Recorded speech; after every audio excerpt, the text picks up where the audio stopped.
जल्दी हो जाए ना, क्योंकि समय काफ़ी बलवान है। बट आप एक चीज़ मान के चलना, कोई भी एग्ज़ाम पेपर दो, एक्सप्लेनेशन में मिनिमम 2 घंटा तो चाहिए, राइट। 100 क्वेश्चन, 2 घंटा, जस्टिस से कोई ज़्यादा दिक्कत है नहीं। तो चलिए यहाँ रुकते हैं और बात कर लेते हैं, ठीक है। तो बताइए, आज क्वेश्चन सीरीज नंबर 19 है, राइट। और साथ ही तो भाई आपके एब्सेंट चल रहे हैं बहुत सारे, बट कोई बात नहीं, लेट्स सी, देखते हैं। क्वेश्चन बेसिक था क्वेश्चन पेपर, है ना। थोड़ा अच्छे सवाल थे आई गेस, और कुछ ऊटपटांग सवाल तो खैर जायज़ है, आपको आदत डलवानी है ना, तो थोड़े सवाल घुमाने के लिए भी पूछने पड़ेंगे। पहला सवाल आपसे पूछा था हिंदी में कि किस शब्द का संधि विच्छेद इनमें से सही नहीं है। ऑप्शन महामात्या, भयाक्रांत, स्नेहाविष्ट और जो है कंटकाकीर्ण। बताएं आपने इसका सही आंसर क्या लिखा। कंफ्यूजन थी सॉल्व किस बात को लेकर? सीधा साधा है, कोई भी दिक्कत नहीं होनी चाहिए। अगर आपने भारत के इतिहास ही पढ़ लिया होता अच्छा, तो पता होता कि अमात्य होता है, अमात्य नहीं। अमात्य शब्द होता है, और अमात्य का मतलब होता है मंत्री, होता है कि नहीं। तो प्राचीन समय में महा अमात्य होते थे, इसमें आ का उच्चारण नहीं आना चाहिए। देखो इसमें क्या होना चाहिए, महाधन अमात्य, तो तब जाकर ये क्या बन जाएगा, ये बन जाएगा महामात्य। अब जब इसका आप संधि विच्छेद का भाग देखो, जैसे महा यानी कि बड़ा आ प्लस ये वाला, तो भी क्या बनेगा, आ बनेगा। इट मीन्स कि जो महामात्या शब्द है इसमें संधि कौन सी हो जाएगी, दीर्घ संधि हो जाएगी। संधि क्या है इसमें, इसमें दीर्घ संधि है कि नहीं। ठीक ऐसा ही हमारे पास में भयाक्रांत, भय यानी इसमें क्या आ रहा है, अ धन आ, तो भी इसमें क्या आ रहा है, आ, इसमें भी दीर्घ संधि है। स्नेह, ह में फिर से आ का उच्चारण, इधर भी आ का उच्चारण, तो यहां भी क्या गया, दीर्घ संधि। और कंटक, इसमें भी अ प्लस इधर भी आ, तो यानी जितने भी आपने ये ऑप्शन देखे हैं, चारों के चारों ऑप्शन, इन सब में क्या है, दीर्घ संधि छुपी हुई है। और सही और गलत जब आपको पूछा जाए, तो आप शब्दों को भी चेक करा करो कि कहीं शब्द ही तो अपने आप में अशुद्ध नहीं है। तो जैसे अमात्य अशुद्ध है, अमात्य शुद्ध है। नेक्स्ट आओ, उसने अपने को निर्दोष घोषित किया। ये एक वाक्य है कि उसने अपने को निर्दोष घोषित किया। इस वाक्य को मिश्र वाक्य में बदलना है। तो मिश्र वाक्य में आपको ज्यादा कुछ नहीं याद होगा, तो मैंने कहा था उसके बीच के जो चिन्ह हैं उन्हीं के रट लो। जैसा कि मैंने क्या बोला था कि आना चाहिए। और यहां अगर आप देखें तो उसने कहा मैं निर्दोष हूं, उसने कहा और वह निर्दोष है, ये तो खैर वाक्य ही अशुद्ध है, शुद्ध भी तो देखो। उसने कहा कि उसे निर्दोष घोषित किया जाए, भाई आदेश थोड़े ना दोगे। वह अपने आप को निर्दोष घोषित करता है या किया नहीं। उसने कहा कि मैं निर्दोष हूं, इसमें क्या है, इसमें मिश्र वाक्य है प्लस शुद्ध वाक्य भी इसमें छुपा हुआ है, इसलिए आपने ऑप्शन नंबर ए लिखा होगा, दूसरे का राइट आंसर है ना। चलिए चेक करते रहना जिनके जो जो आंसर्स हैं। OMR दे दी थी ना आज, ठीक है। इसमें से असत्य कथन का चयन करो भाई। अनुस्वार पृथक ध्वनि है, अनुस्वार का उच्चारण गुरु होता है, अनुनासिक पृथक ध्वनियां होती हैं, या अनुनासिक का उच्चारण गुरु होता है। पहले ये बताओ, इसमें से अनुस्वार का सिंबल क्या है। जैसे हम लोग अंग अह लिखते हैं ना, तो ये हम लोग लिखते हैं, तो इसमें ये जो है, ये क्या है, ये अनुस्वार है, अंग, अंग की मात्रा है ना, होल्ड ऑन। दूसरा बताओ अनुनासिक क्या है। अनुनासिक को क्या मैं नासिक्य वर्ण लिख सकता हूं, या क्या मैं इनको पंचमाक्षर लिख सकता हूं। अब सोचो जरा, पंचम अक्षर है ये, क ख ग घ ग, ये लिखते हैं। कोई भी उठा लीजिए आप लोग, च छ ज झ इहा, ट ठ ड ढ न, अणाता है, त थ द थ न, प फ ब भ म। तो जितने भी आप पंचम अक्षर बोल रहे हो, उसमें उच्चारण आपका दीर्घ लग रहा है या लघु, बोलो ना, म या मा। जैसे क ख ग घ ग, तो ग में अल्प प्राण लग रहा है, तो इसका दीर्घ उच्चारण हो ही नहीं सकता, ये लघु उच्चारण होगा, अल्प प्राण शब्द है। तो मैंने बाकी देखो ना देखो, आप ये ना कह दो कि इसका उच्चारण गुरु होता है, गुरु मतलब लंबा अधिक नहीं, इनका जो नासिक्य वर्ण होते हैं इनका उच्चारण हमेशा लघु होता है। जैसे ना मैंने कहा अभी कि आप जैसे बोलोगे प फ ब भ म, तो ऐसे नहीं कि प फ ब भ मा, नहीं, उच्चारण ज्यादा नहीं, उसका लघु उच्चारण होगा, तो इसमें क्या करना था, असत्य कथन। तो ऑप्शन नंबर डी अपने आप में एक असत्य कथन माना जाएगा। निम्नलिखित में से मौसम संबंधों के बारे में कौन सा कथन जो है वो गलत है? चौमास क्या होता है? वर्षा ऋतु होती है। माघ का महीना ठीक तो है, नहीं कहते कि मौ को महीनों लगेगी, तो मौ को महीनों मतलब, लेकिन नहीं प्रॉपर आप लोग ये नहीं कहोगे, लेकिन माघ होते तो गर्म का ही सीजन है। जैसे आप दिसंबर जनवरी जा रहे तो वो तो हमारे यहाँ यूंद हो जाएगा, यूंद को महीनों, ठीक है। और यहां पर बताओ जरा जून का अर्थ क्या है? जून, अगर ये जून भी होता, मान लो, अगर मान लेते इसको हम जून भी लिखते, जून भी नहीं लिखते, तब भी ये ज्येष्ठ या आषाढ़ का महीना होता, तो भाई वहां पर शीत ऋतु तो वैसे भी जून में होती नहीं, अगर इसको जून भी लिखते, है ना। और जून वैसे कोई शब्द भी नहीं है, तो भाई मेरे अनुसार तो इसका राइट आंसर जो है ये जाना चाहिए। बाकी असूज में आश्विन है, माघ में जो है ग्रीष्म है, ये अपने आप में ठीक है ना, ये अपने आप में क्या है, ठीक है। लेकिन इसका जो गलत शब्द है वो है जून का अर्थ शीत ऋतु नहीं होगा यहाँ पर, ठीक है। चलिए, कबीर और गांधी की विद्या क्या थी? भाई देखो, कबीरदास जी कहूं चाहे गांधी जी की मैं बात करूं, इन्होंने हमेशा से जो है सामाजिक, राजनीतिक, सांस्कृतिक, धार्मिक या नैतिक जो है सामाजिक मुद्दों को उठाया है, और इन्हीं जो है सभी मुद्दों पर इन्होंने एक तरीके से कह लीजिए सुधार करने के लिए जो है कार्य किए थे। और इनकी जो कहानियां होती थी, इनकी जो विद्या, इनका जो काव्य खंड होता था, वो अक्सर जो है निबंध लेखन कला में, यानी कि जो है ऐसे राइटिंग कला में होता था।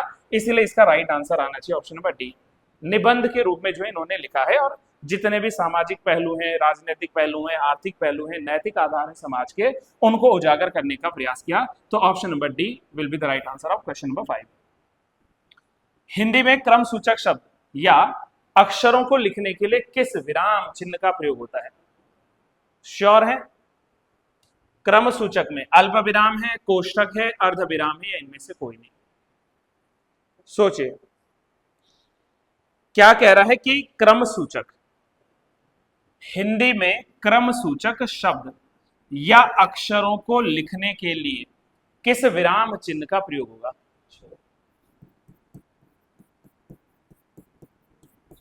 क्रम नहीं है ये, 1 2 3 4 5 6 7 8 एक क्रम है, और इसके लिए आप किसका प्रयोग करोगे? कोष्ठक का प्रयोग करोगे। तो राइट आंसर क्या लिखना पड़ेगा आपको? कोष्ठक। अल्प विराम सबको पता है, अंग्रेजी में कॉमा कहते हैं, और अर्ध विराम भी आपको पता है, पूर्ण विराम से थोड़ा कम रुकना है और अल्प विराम से थोड़ा ज्यादा रुकना है। तो वहां पर क्या आता है? आपका अर्ध विराम आता है। जहां पर जैसे आप अपनी डिग्रीज बताते हो कि अनुप सर आपने क्या क्या किया है, तो मैं जैसे कहूँ बीए, तो उसके बाद में क्या लिखूंगा, मतलब बीएससी किया मैंने, बीएससी फिर अर्ध विराम, फिर लिखूंगा एमए, फिर अर्ध विराम, फिर पीएचडी, फिर अर्ध विराम। तो लाइक ऐसा कि मतलब पूर्ण विराम से थोड़ा कम समय के लिए रुकना और अल्प विराम से थोड़ा ज्यादा समय के लिए रुकना, उसमें क्या आएगा? अर्ध विराम आएगा। तो इसका राइट आंसर वैसे ऑप्शन नंबर ए आना चाहिए 6 का। 7th क्वेश्चन पे आओ। तुम बैठो, मैं अभी आया, इस वाक्य में प्रयुक्त काल कौन सा है? सोचो ना। अब मैं यहीं की बात कर लेता हूं, आप क्लास पढ़ रहे हो, तो मैंने कहा तुम बैठो, मैं अभी आया, तो इसमें क्या है? भूत कैसे होगा?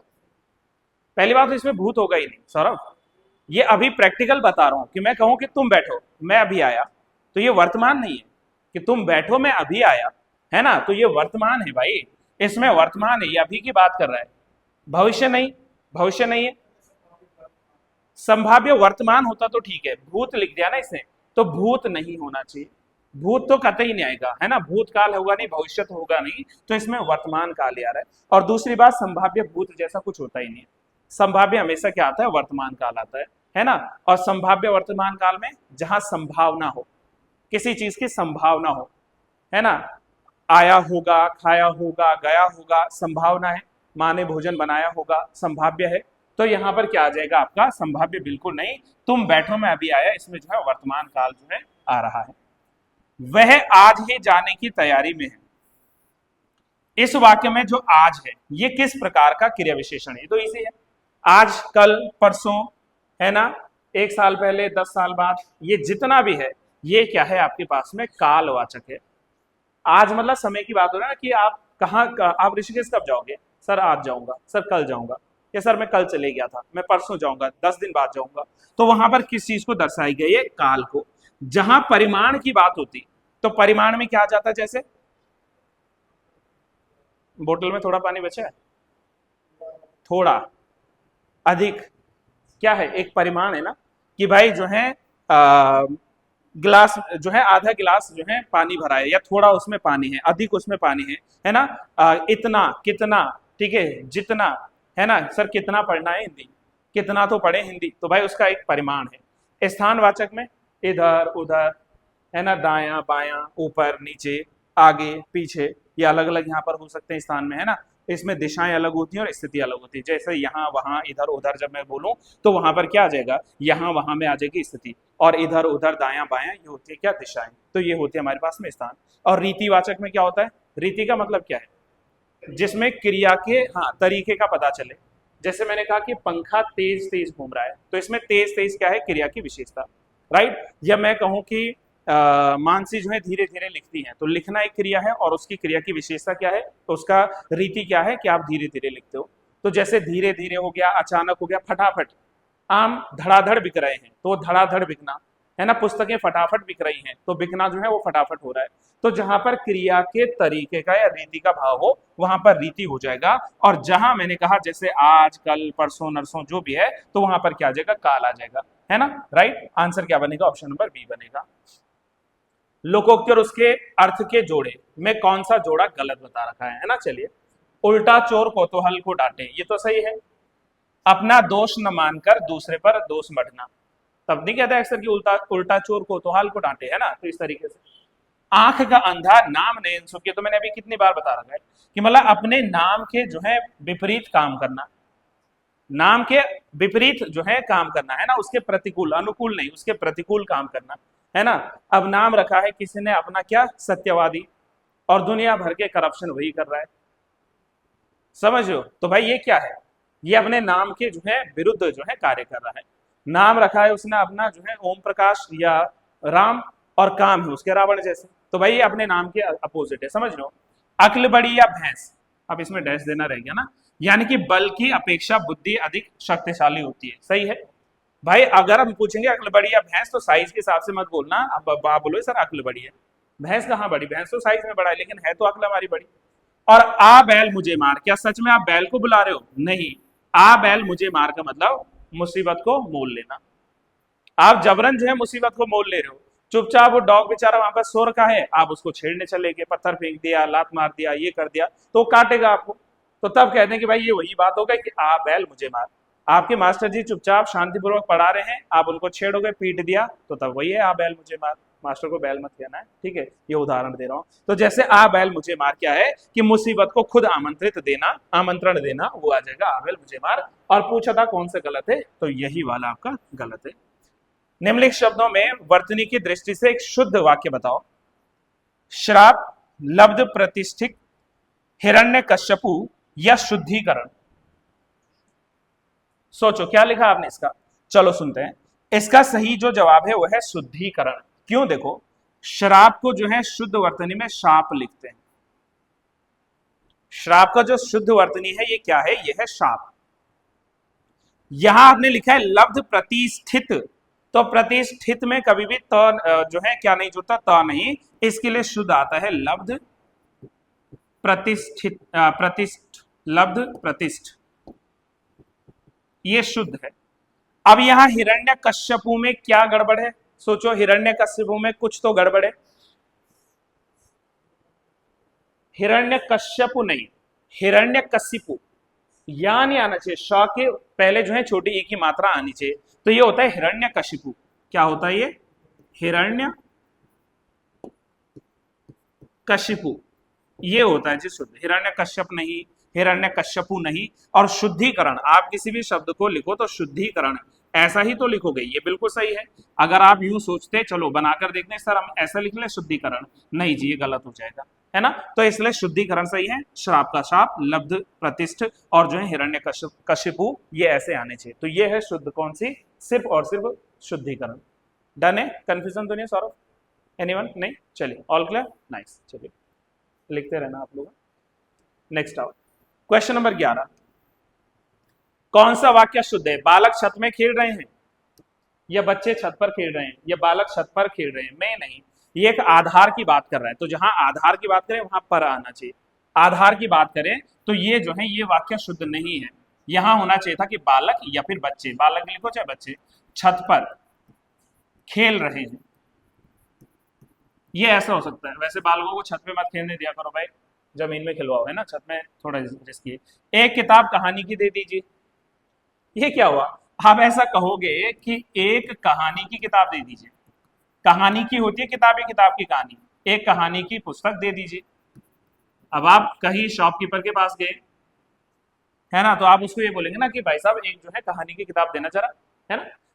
आप क्या किताब पढ़ेंगे, ये शुद्ध है, अरे ये कैसे शुद्ध हो जाएगा, कि बल्कि क्या हो जाएगा, आप कौन सी किताब पढ़ेंगे। जैसे सौरभ आए मेरे पास कि सारी किताब दे दो, तो मैं ये बोलूंगा आप क्या किताब पढ़ेंगे, या तो ऐसा लग रहा है आप क्या किताब पढ़ोगे, आपके बस की नहीं, ऐसा नहीं, आप कौन सी किताब पढ़ोगे, है ना, आप कौन सी किताब या पुस्तक पढ़ोगे, तो तब सही हो जाता, तब ये सही हो जाता, राइट। और श्वेता मेरे पास दौड़ती हुई आई, ये बिल्कुल अपने आप में सही है, श्वेता मेरे पास दौड़ती हुई आई, है ना। अब मैं शाहरुख खान तो होने की ऐसे क्या श्वेता आ गई, है ना, लेकिन आ गई भाई, चलो जैसे तैसे, तो श्वेता मेरे पास दौड़ती हुई आई, ये क्या है, सही है। चलिए नेक्स्ट आ जाओ, गलत युग्म चुनना है आपने, विलोम शब्द से है। प्रशंसा का अपोजिट निंदा, ये सही है अपने आप में, हमें गलत पिक करना। सज्जन का अपोजिट दुर्जन भी सही है, ठीक है। प्रलय का अपोजिट ध्वंस, अरे प्रलय और ध्वंस तो लगभग जो है एक जैसे हो गए। प्रलय क्या होता है, किसी चीज का विनाश होना, किसी चीज का प्रलय आना, और प्रलय का उल्टा क्या हो जाएगा, सृष्टि। प्रलय जो है ना, देखो जैसे अगर प्रलय पूछा है तो प्रलय का विलोम क्या हो जाएगा, सृष्टि हो जाएगा, है ना। और जैसे ध्वंस लिखा है तो ध्वंस का हो जाएगा सौरभ, निर्माण। तो ध्वंस जैसे भाई किसी चीज को ध्वंस करना, तो उसके अपोजिट किसी चीज का निर्माण करना, तो ध्वंस का विरोधा विलोम क्या हो जाएगा, दैट इज निर्माण। बाकी जो है स्वकीय का परकीय, ये बिल्कुल सही है। तो गलत पिक करना था मुझे, तो हमने गलत क्या पिक किया, ऑप्शन नंबर सी किया। चलिए नेक्स्ट क्वेश्चन आओ। अच्छा मुझे बाकी नहीं पढ़ना भाई, जैसे कालिंदी लिखा समझ में आ गया, कालिंदी किसका है, यमुना का है। तो बस देखो कालिंदी, अर्कजा, सूर्यसुता, ये किसके हैं, यमुना के हैं। यमुना के एक दो, इनके अलावा कुछ और बताओ। इनको भानुजा कहो, है ना, जमुना कहो, काल गंगा कह लो, ये सभी नहीं के तो है, भानुजा, जमुना या काल गंगा। काल गंगा के नाम से भी जो है यमुना जी को पुकारा जाता है, राइट। इसके अलावा जो है क्या कह सकते हैं इनको, हंस सुता, हंस सुता या रविजा, रविजा या हंस सुता आदि, ये सब किसके नाम है, यमुना जी के। गंगा के तो भाई कितने सारे नाम, इवन मैं कहूंगा जो गंगा ही सहायक नदी है ना, उन्हीं के नाम से गंगा भी है। जैसे जानवी, अगर जानवी पूछेंगे तो जानवी अलग से भी नदी है, लेकिन भाई गंगा का सिनोनिम भी क्या है, यहाँ पर जानवी है। या जो है भागीरथी या मंदाकिनी, गंगा से मिलती है, भागीरथी, मंदाकिनी, जानवी, ये भी इसकी क्या है, सहायक नदी के रूप में आती है। इसके अलावा जो है सुर सरिता, है ना, सुरधुनी, ये सब गंगा को कहते हैं, सुर सरिता या सुरधुनी आदि, ये सब क्या है, गंगा के नाम। सरस्वती जी के कोई नाम, ये शायद मैंने अभी कुछ दिन पहले भी करवाया था, जैसे श्री है, भाषा है, शारदा है ना, भारती, बहुत बढ़िया। इसके अलावा वाग्देवी है, बहुत बढ़िया, वागीशा है, इला, इला है यहाँ पर, है ना, इला भी इन्हीं को कहते हैं। वीणा पाणी, तो वीणा पाणी भी इन्हीं को लिखना है, मैंने हो रहा है मेंशन, है ना। तो वीणा पाणी हो गया, इला हो गया, भारती है, श्री है, ये सब किसके नाम है, सरस्वती जी के नाम है। और नर्मदा की कोई दो नाम बताओ बस, नर्मदा, ज्यादा नहीं मिलेंगे आपको। इसको जैसे रेवा कहते हैं, शंकरी कहते हैं, मेकल सुता कहते हैं, रेवा, मेकल, सॉरी ये नर्मदा में लिखना, नर्मदा में, नर्मदा के लिख रहा हूं, रेवा, मेकल सुता, शंकरी, है ना, ये सब किसके नाम है, नर्मदा नदी के नाम है। गौधूम का तद्भव क्या है, कुछ नहीं तो भाई इंडस वैली सिविलाइजेशन में हमने पढ़ा था कि पहले जो गोधूम होता था आज उसको गेहूं कहते हैं, तो इसका राइट आंसर आना चाहिए था गेहूं। अच्छा गौत क्या होता है, गोत्र को ही आई गेस गौत कहते हैं, गोत्र होता था पहले। गोद का कुछ होगा, गोद, सोचो, गोद को हम कहते हैं क्रोड, क्या कहते हैं इसको, क्रोड, क्रोड। अब क्रोड वैसे अगर आप ज्योग्राफी पढ़ोगे तो क्रोड होता है कोर, इंटीरियर ऑफ अर्थ, जब आप पढ़ोगे तो इस तरीके से ना। तो गोधूम का जो सही आंसर आएगा ऑप्शन नंबर सी आएगा, दैट इज गेहूं। है ना। चलिए नेक्स्ट आ जाओ। गोहा कुछ नहीं है, वो गेहूं कोई गोहा कहेंगे। कृपण इजी होना चाहिए। देखो कृपण में क्या है, देखो अब सबसे पहले कृपण में हम क को तोड़ते हैं, जैसे क प्लस अ, ऐसा आना चाहिए या नहीं, नहीं आना चाहिए, बहुत बढ़िया है ना। चलिए क्योंकि क के नीचे र का उच्चारण है क्री, और री के लिए हमेशा ये आएगा, तो जहां पर क के बाद री आ जाए, इधर भी, लेकिन यहाँ हलंत नहीं है, गलत आ जाएगा, है ना। यहाँ भी हलंत नहीं है, गलत आ जाएगा।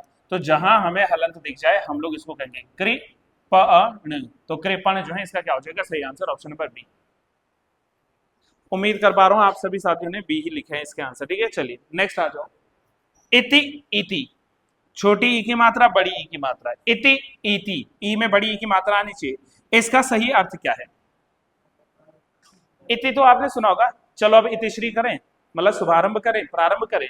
तो इति का मतलब हमेशा क्या होता है, एक सेकंड, नहीं नहीं नहीं, इति समापन होता है। जैसे इत्यादि लिखते हैं, लिखा हमने इत्यादि, इति श्री समापना, समापन कर दिया, तो इति समापन होगा, सॉरी समाप्ति होगी, और विघ्न होगा, समाप्ति और विघ्न। इति और इति, बड़ी ई की मात्रा, समापन और विघ्न। 16 का क्या आएगा, ऑप्शन नंबर बी आएगा, समापन के साथ विघ्न। कर शब्द का अनेकार्थक समूह क्या है, कई बार पूछा है, बहुत बढ़िया। इसका है जैसे हाथ, किरण, करना, इवन जो टैक्स होता है, टैक्स को भी तो हिंदी में आप कर लिखते हैं, तो भाई टैक्स भी इसी के लिए आता है। इसी तरीके से जैसे ओला गिरता है, इसके लिए भी सेम शब्द आता है। जो सूंड है हाथी की, तो सूंड के लिए भी जो है कर शब्द का इस्तेमाल होता है। तो कर में आप जो है ओला, सूंड, टैक्स, हाथ, किरण, करना, ये सब जो है लिखते हो। फूले कास सकल मही छाई, जनु बरसा ऋतु प्रकट बढ़ाई। अब कुछ हो ना हो, मुझे यहां क्या मिल गया, देखो जनु, जानो, जनहु, मनु, मानो, मनहु। जहां भी आपको ये शब्द नजर आ जाए, आप बिना किसी डाउट के उसमें उत्प्रेक्षा को टिक कर देना। सिर फट गया उसका वहीं, मानो अरुण रंग का घड़ा हो। सुना ये वाला, सिर फट गया उसका वहीं, मानो अरुण रंग का घड़ा हो। तो वहां पर मानो अरुण रंग का घड़ा में यानी कि मानो आया, तो इट मींस कि यहां पर क्या है, उत्प्रेक्षा अलंकार है। अब दूसरा देखो, यमक, तो भाई आप बोल बोल के थक गए, मैंने कहा था यमक का अर्थ है दो। यमक का मतलब क्या है, यहां पर दो, पेयर या जोड़ा। जहां पर एक शब्द दो बार या दो से ज्यादा बार आए, लेकिन हर बार उसका अर्थ जो है बदल जाए। अब कितनी बार मैं उदाहरण बोल चुका हूं आपसे, जैसे काली घटा का घमंड घटा, तो घटा दो बार आया, काली घटा मतलब बादल, और घटा मतलब कम होना। 3 बेर खाती है वो, 3 बेर खाती है, तो बेर 2 बार शब्द आया, समझ लो। एक ये वाला क्या बोलते हैं, कनक कनकते सो गुनी मादकता दिखाए, तो कनक कनक, सोना धतूरा, तो एक ही शब्द 2 बार आ रहा है या 2 से ज्यादा बार आ रहा है ना। तो और हर बार इसका क्या हो रहा है, अर्थ बदल रहा है, तो वहां होगा यमक। श्लेष का मतलब क्या था, श्लेष मैंने कहा था जैसे अर्थ है इसका चिपका हुआ, और जहां क्या होते हैं शब्द एक होकर अर्थ उसके अलग अलग होंगे। जैसे क्या, जैसे हमने वृष भानुजा कहा था, हलधर कहा था, राइट, तो वहां पर शब्द देखे है ना। पानी के लिए मोती, मानुष, चून, अलग अलग आ रहा है। ऐसा ही हमारे पास में रूपक आता है। रूपक में क्या होता है, हाँ, उपमान और उपमेय में आप अंतर नहीं ले आ पाओगे, लेकिन पहचान कर सकते हो, इनके बीच में योजक चिन्ह होगा। चरण कमल बंदो हरिराई, इसमें कौन सा है, चरण कमल, यानी कि इसमें क्या है, रूपक है। सजना है मुझे सजना के लिए, इसमें होगा या नहीं, नहीं नहीं नहीं, इसमें गलत आ रहा है, इसमें यमक आ रहा है। सजना, सजना, सजना मतलब प्रेमी, वो क्या है, यमक है। यहां वो लिख सकते हैं हम लोग, पायो जी मैंने राम रतन धन पायो, राम रतन, राम रतन, वहां ये आ जाएगा, समझ लेना। तो आई थिंक ये आप लोग इस तरीके से जो है चीजों को कैच कर पाओगे, ठीक है। चलिए थोड़ा और जल्दी आगे बढ़ते हैं। क्वेश्चन नंबर 19, जब कोई सरकारी पत्र, ज्ञापन या कार्यालय ज्ञापन एक साथ अनेक प्रेषितियों को, प्रेषिति मतलब जिनको भेजना है, जो प्राप्त करता है ना, उनको भेजा जाए तो उसे क्या कहेंगे, परिपत्र यानी कि सर्क्यूलर कहते हैं, अधिसूचना, आदेश, अनुस्मारक। बताओ, सर्क्यूलर कहते हैं इसको, परिपत्र कहते हैं, ऑप्शन नंबर ए लिख लेना। देखो आप ये समझो, जब कोई सरकारी पत्र या ज्ञापन जो होता है ना, या कोई भी कार्यालय ज्ञापन होता है, ये एक साथ अनेक जो है प्रेषितियों को भेजा जाए। प्रेषिति मतलब जैसे अगर मैं भेज रहा हूं, ये एक कार्यालय है, मान लीजिए यहाँ से भेजा जा रहा है, तो यहाँ कार्यालय में काम करने वाले जो प्रेषित हैं, जिनको मतलब जो रेसिपिएंट है, जिनको भेजना है, तो उनको अगर हम एक साथ भेजते हैं तो उसको कहते हैं हम लोग परिपत्र। अधिसूचना क्या होती है? ये तो इजी है ना, देखो जो भी हमारे सरकारी विभाग हैं या कोई भी ऑर्गेनाइजेशन है, तो ये क्या करता है, ये अपने नोटिफिकेशन से अपनी जो है अधिसूचनाओं को जारी करता है। और अधिसूचना मतलब सरकारी सूचनाओं को सीधे सीधे राजपत्र में या गैजेट में जो है प्रकाशित कर देना, अपनी मतलब विज्ञप्ति को लेकर, वैकेंसीज को लेकर या अदर जो है चीजों को लेकर राजपत्र में सरकारी सूचनाओं को जो है प्रेषित करना, वो अधिसूचना है। आदेश तो इजी होगा, आदेश क्या होगा? कर्मचारियों को उनकी नियुक्तियों के लिए, उनकी छुट्टियों की स्वीकृति के लिए जो सूचनाएं दी जाती हैं वही आदेश के रूप में दी जाती है, कि भाई ये आपकी छुट्टी का दिन होगा, ये आपकी नियुक्तियों के दिन आपको आना पड़ेगा, तो ये क्या है? आदेश है ना अपने आप में। अगर मैं यहाँ पर अपने इंस्टीट्यूशन में काम करने वाले अधिकारियों से ये कह रहा हूँ कि आपकी एक महीने में इतनी छुट्टी होनी है, इतनी आपकी सैलरी होनी है, अगर ये कटेगा तो इतना, तो ये आदेश है अपने आप में। तो उनको सूचनाएं वो प्रेषित। और अनुस्मारक, जिसको स्मरण पत्र भी कहते हैं, कि पहले कोई कार्य दिया था विभाग को, अब उस कार्य को पुनः याद दिलाने के लिए उनको पत्र भेजा जा रहा है, तो वो अनुस्मारक पत्र होगा, जिसको स्मरण पत्र भी आप कह सकते हैं। अज्ञेय जी का नाम उम्मीद कर रहा हूं आपने सुना है, नहीं सुना? पूरा नाम नहीं सुना आज तक इनका? अज्ञेय का पूरा नाम है सच्चिदानंद हीरानंद वात्सायन अज्ञेय। इनका पूरा नाम क्या है? सच्चिदानंद हीरानंद वात्सायन अज्ञेय। अज्ञेय इनका टाइटल है, राइट। अब कह रहा है कि अज्ञेय जी को किस कृति के लिए ज्ञानपीठ पुरस्कार से सम्मानित किया गया था?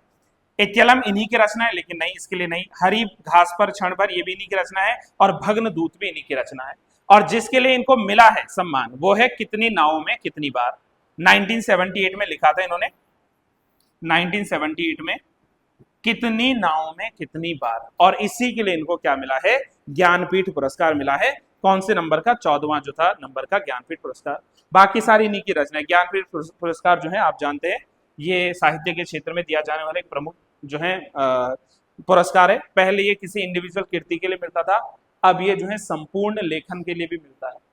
और ये जो वास्तव में ज्ञानपीठ पुरस्कार है ना, इसकी शुरुआत जो हुई थी, ये जो है शांति प्रसाद जैन जी के द्वारा की गई थी। तो शांति प्रसाद जैन ने इसकी क्या की थी? शुरुआत की थी ज्ञानपीठ पुरस्कारों की, है ना। चलिए, तो ये आपका एक छोटा सा सेशन था हिंदी को लेकर। अब हम लोग आगे बढ़ते हैं किस पर? अपने जनरल स्टडीज वाले टॉपिक पर, ठीक है। चलिए आ जाइए।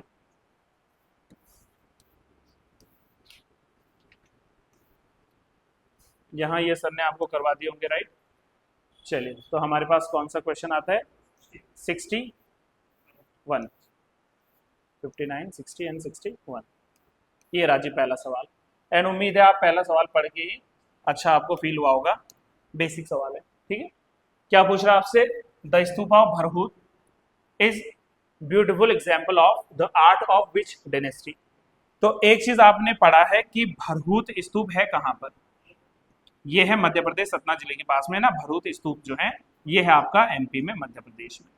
और इस भरहूत स्तूपा का निर्माण करवाया था किसने? शुंग वंश के संस्थापक। शुंग वंश का जो संस्थापक था, जिसका नाम था पुष्यमित्र शुंग। और पुष्यमित्र शुंग ने न सिर्फ भरहूत स्तूप का निर्माण करा था, बल्कि इसने जो सांची का महास्तूप था, उसमें पहले लकड़ी की बनी हुई जो वेदिका होती थी, उसको चेंज किया और उसको जो है पत्थर की बनी वेदिका के रूप में बनाया था।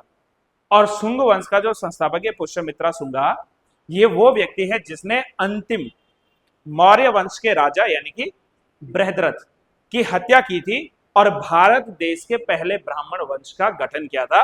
और उस ब्राह्मण वंश का नाम आपने पढ़ लिया शुंग वंश। ऐसा भी लिखते हैं कि पुष्यमित्र शुंग के ही समय पहली बार यवनों का आक्रमण हुआ था, ग्रीक्स का आक्रमण हुआ था, ऐसे हमें जानकारी मिलती है। और इसने ग्रीक्स को डिफीट किया था। इसी के समय जो है इसका, इसी के जनरेशन में कह लीजिए, एक प्रमुख राजा हुआ था भागवत या भागभद्र। और उस भागभद्र के दरबार में, कहां पर था उसका दरबार? बेसनगर या विदिशा।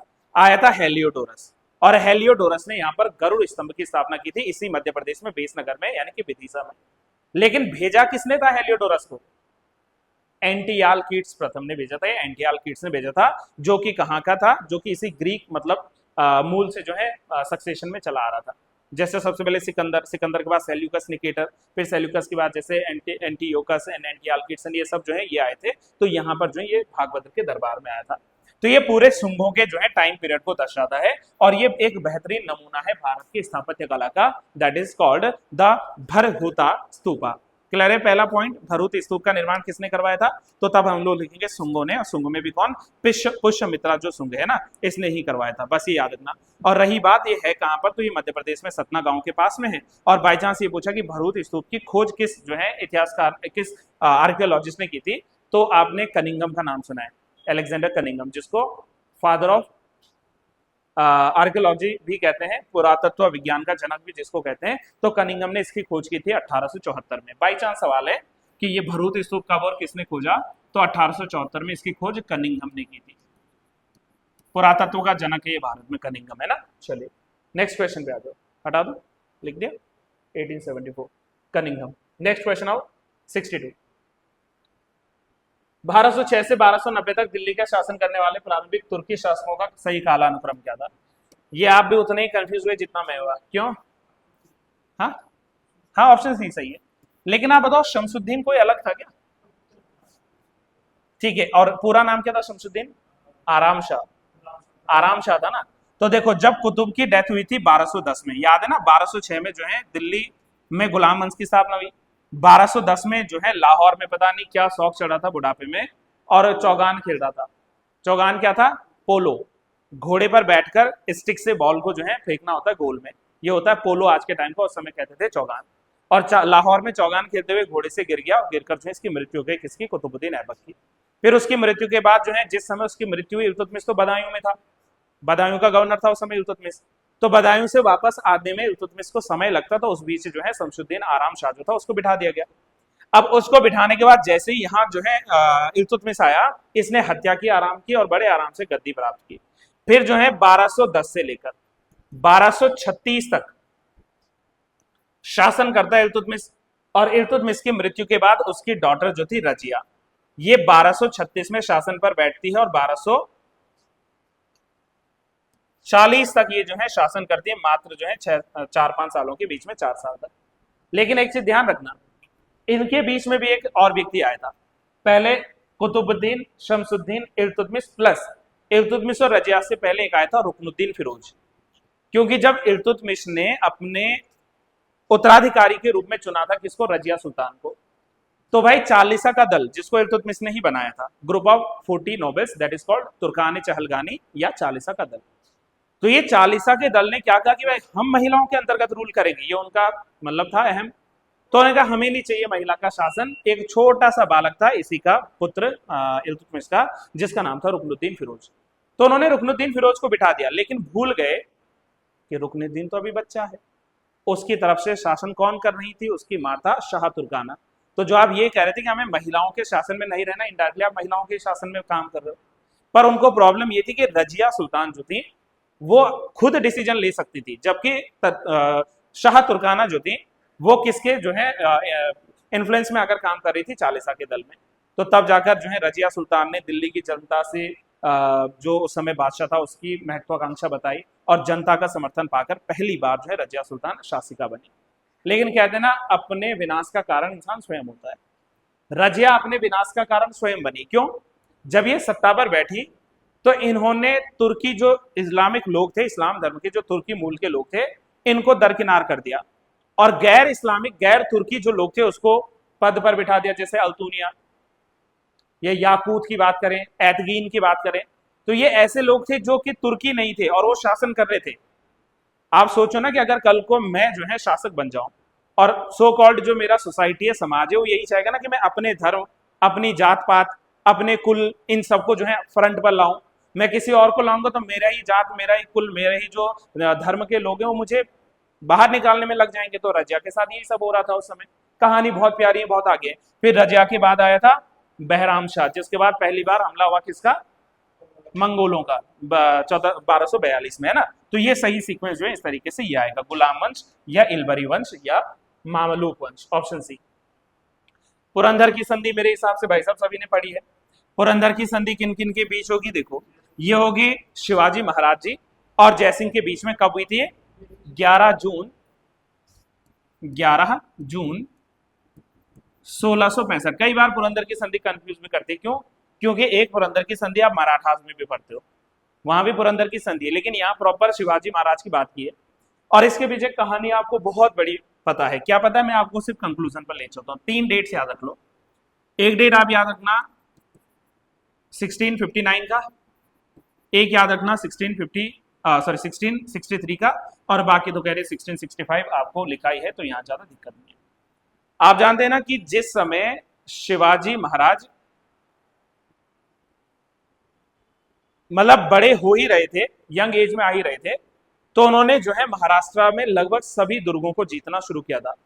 उन्होंने उन्होंने कोंढाणा का दुर्ग जीता था, उन्होंने रायगढ़ का दुर्ग जीता था, उन्होंने तोरण का दुर्ग जीता था, उन्होंने सिंहगढ़ का दुर्ग जीता था। लगभग सभी दुर्गों को जो है जीत रहे थे हमारे शिवाजी महाराज, राइट। और शिवाजी महाराज के इसी क्रम में जो है विवाद उत्पन्न हुआ बीजापुर के साथ।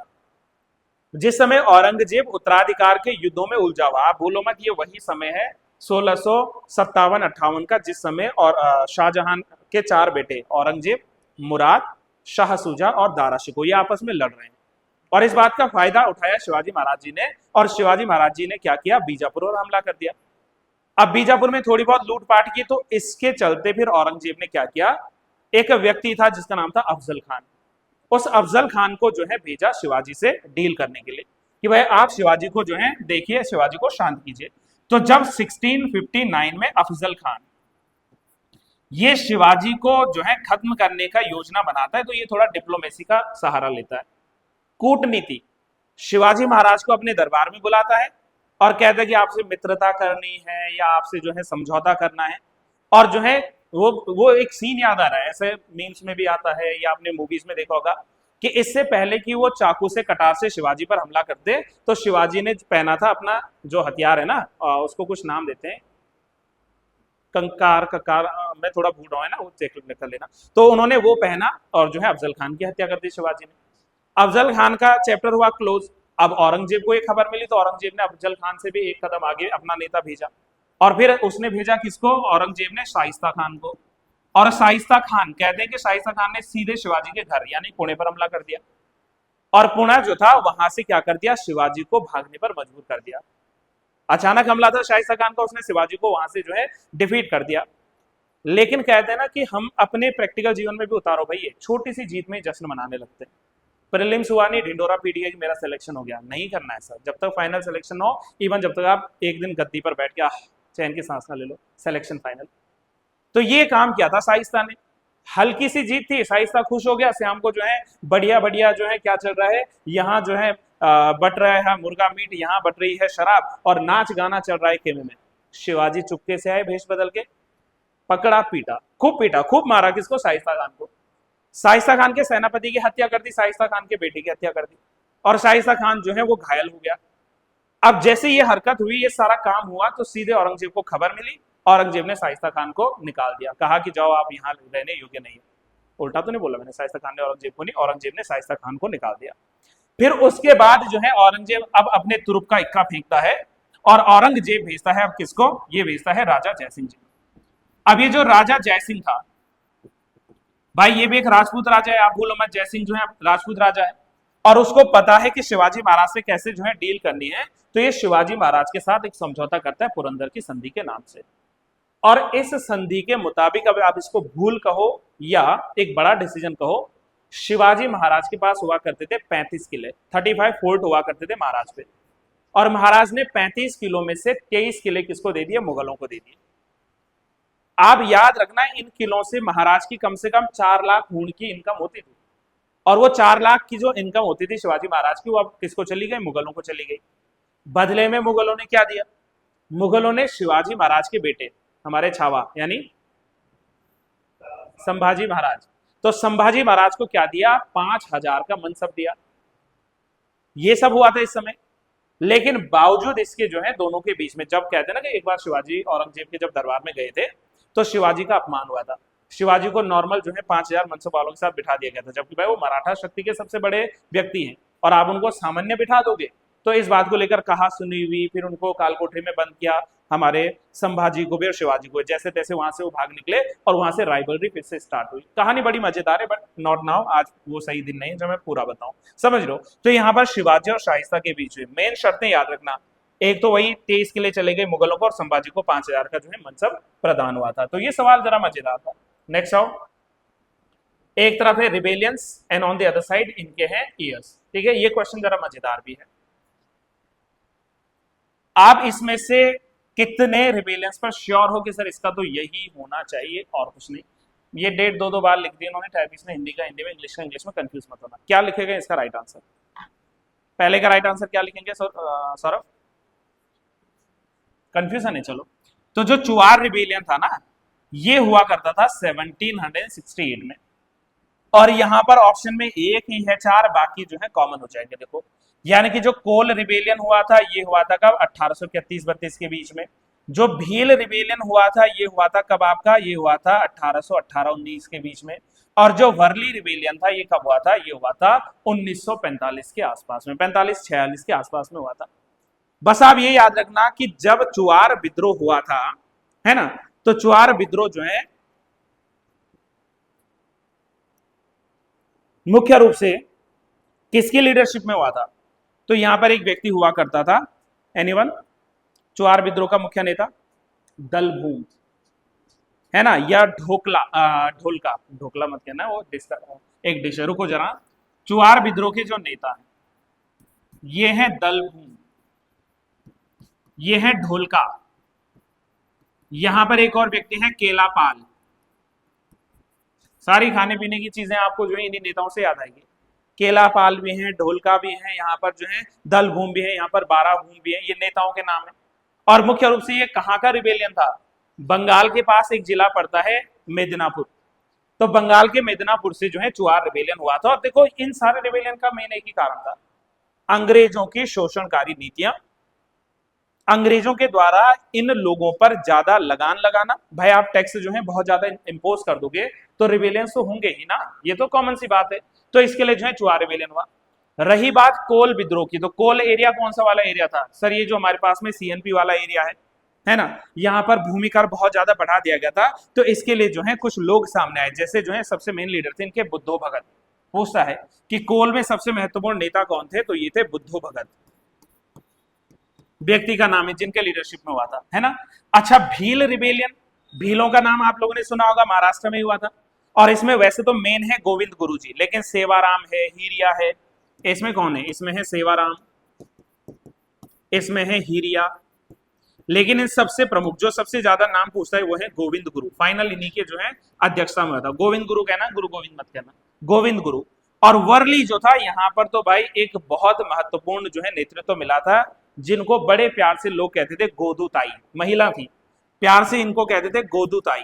देखो, गोदूताई का स्थानीय भाषा में जो अर्थ था यहाँ पर वर्ली रिबेलियंस के समय, वो होता था बड़ी दीदी। दीदी खैर बड़ी ही होती है, छोटी दीदी कहाँ होती? छोटी तो छोटी बहन होती है। लेकिन गोदूताई पूरा नाम था इनका गोदावरी पारुलेकर। तो जो गोदावरी पारुलेकर थी, गोदावरी नाम है जिनका पारुलेकर, तो गोदावरी पारुलेकर की अध्यक्षता में क्या हुआ था? वर्ली रिबेलियन। और सबके पीछे में कारण एक ही बता रहा हूं, अंग्रेजों की नीतियां। और ये भी जो है महाराष्ट्र में हुआ था, वर्ली। तो इसलिए इसका राइट आंसर क्या होना चाहिए? ऑप्शन नंबर ए होना चाहिए। थोड़ा मॉडर्न हिस्ट्री है, डिटेल्ड वाली हिस्ट्री है, तो इसलिए, है ना। ये जो दोनों है, भील भी और वर्ली भी, ये दोनों महाराष्ट्र में, है ना, दोनों महाराष्ट्र। कोल हो गया सीएनपी वाला एरिया, और चुआर हो गया बंगाल में मिदनापुर जो जिला है। डन। चलिए, मेंशन जो कर रहे हैं वो नोट कर सकते हैं, हटा दें। नेक्स्ट आओ। बाहर वैसे बारिश हो रही है ना, थोड़ा आराम से। लॉर्ड विलियम बेंटिक के द्वारा प्रेस स्वतंत्रता कब प्रदान की गई थी? अब देखो, पहली बात, विलियम बेंटिक का समय है, खैर समय तो सारा उसी का है, जिस समय ये अपने अंतिम वर्ष में था पद में। कंफ्यूजन मत करना, बता रहा हूं क्यों। यहां क्या लिखा कि in which of the following years press freedom was granted by the lord William Bentinck. और लॉर्ड विलियम बेंटिक के जैसे ही कार्यकाल को खत्म कर समझते हैं आप, उसके तुरंत बाद किसका कार्यकाल शुरू हुआ? हाँ, लॉर्ड मेटकॉफ का कार्यकाल शुरू हुआ। क्यों बोल रहा हूं? देखो, क्योंकि ये जो लॉर्ड मेटकॉफ है ना, इसको भारत में किस नाम से जानते हैं? इसको कहते हैं समाचार पत्रों का मुक्तिदाता। मतलब जो प्रेस पे पहले बैन लगा हुआ था वो इसके समय पूर्ण रूप से इसने क्या कर दिया था, खत्म कर दिया था। तो इसको प्रेस का मुक्तिदाता यानी कि लिबरेटर ऑफ प्रेस या लिबरेटर ऑफ जो है न्यूज़पेपर्स, इसको हम लोग कह सकते हैं कि जो भारतीय पत्रों पर पहले लगा हुआ था प्रतिबंध, इस व्यक्ति ने इसको हटा दिया। लेकिन वो विलियम बेंटिक के बाद आएगा। बेंटिक के बारे में 2-3 चीजें पूछनी हो, आप तैयार हो? जैसे क्या ये भारत का पहला गवर्नर जनरल था। दूसरा, इसी के समय 1829 में राजा राम मोहन रॉय जी के प्रयासों के बाद सती उन्मूलन एक्ट आया था या अधिनियम आया था, मतलब वही सती प्रथा का जो है इसी के समय क्या हुआ था, विरोध हुआ था कि नहीं? सती प्रथा का अंत इसी समय हुआ था। तो ये कार्य भी इसी व्यक्ति के समय हुए, तो आप इसको ऐसे भी याद रख सकते हैं। इसी के द्वारा 1835 में जो है कलकत्ता मेडिकल कॉलेज का गठन किया गया था, और संभवतः कहते हैं कि ये उस समय जो है पहला ऐसा मेडिकल कॉलेज था जिसको मतलब प्रमोट किया गया था इस समय, है ना। तो 1835 में कलकत्ता मेडिकल कॉलेज इसी के समय। ठगी प्रथा को रोकने वाला यही व्यक्ति है। ठगी प्रथा इसी के समय जो है खत्म हुई थी। तो ये सारे काम किसके थे? विलियम बेंटिक के दौर के थे। चलिए नेक्स्ट आओ फटाफट एक और क्वेश्चन। राष्ट्रीय आंदोलन की निम्नलिखित घटनाओं को घटित होने के क्रम में लगाओ। अब देखो जी, मुझे बाकी आए ना आए, अब ये ना इनमें प्लीज कंफ्यूज मत होना, ये सर इतने ऑप्शंस क्यों हैं? ये इंग्लिश वाले का ऑप्शन है, हिंदी वाले का। मैं समझा दूंगा टाइपिस्ट को कि जहां ईयर्स वाले वहां एक ही ऑप्शन रखो, और दो में कंफ्यूज ना, पर टाइपिस्ट ने बेचारी ने ऐसा काम कर दिया, कोई बात नहीं। अब जैसे मुझसे बारडोली पूछेगा, तो भाई बारडोली किस व्यक्ति को नहीं पता, ये कितना महान कितना महत्वपूर्ण आंदोलन था। बारडोली कहां पर पड़ती है जगह? गुजरात में जगह पड़ती है। और गुजरात बारडोली में क्या हो रहा था कि यहाँ के जो किसान थे, यहाँ के जो कृषक थे, इन पर जो पहले भू राजस्व होता था ना, जो भी जितना भी था, उसमें अंग्रेजों ने कह दिया कि 30% इंक्रीज करके आप अब हमें रेवेन्यू दोगे। अगर मैं आपसे कोई फीस ले रहा हूँ इस क्लास को, सडन बोल दो कि आपकी फीस में 30% बढ़ाकर आपको फीस चुकाना पड़ेगा, मारूंगा पीटूंगा, वो अलग इंग्लिश से एक्सप्लॉइट करते थे हमें इंडियंस को, भारतीयों को। तो उन्होंने कह दिया 30% जो है बढ़ोतरी होगी, तो भाई ऐसा नहीं चलेगा। तो फिर इस जो है 30% बढ़ोतरी के खिलाफ यहाँ पर जो है क्या हुए, आंदोलन शुरू हुए। और याद रखना आप लोग, एक दो भाइयों का एक मतलब समूह है, मेड़ता ब्रदर, उनको कहते थे मेड़ता ब्रदर, मेड़ता बंधु कहते थे या मेड़ता ब्रदर इनको कहते थे। और मेड़ता ब्रदर्स में दो नाम है, मेड़ता बंधु में कल्याण सिंह जी और कुंवर सिंह जी। ये थोड़ा एक्स्ट्रा वाले पॉइंट है, याद रखेंगे तो ठीक है। इसमें कल्याण सिंह जी, बस वो रावत जी नहीं थे, अलग बात है ना, और कुंवर जी, ये जो दो भाई थे, इन्होंने इसकी क्या की थी, इन्होंने इसकी जो है कहीं ना कहीं शुरुआत की थी, कुंवर जी ने। और इनको बाद में समर्थन दिया हमारे प्यारे सरदार वल्लभ भाई पटेल जी ने।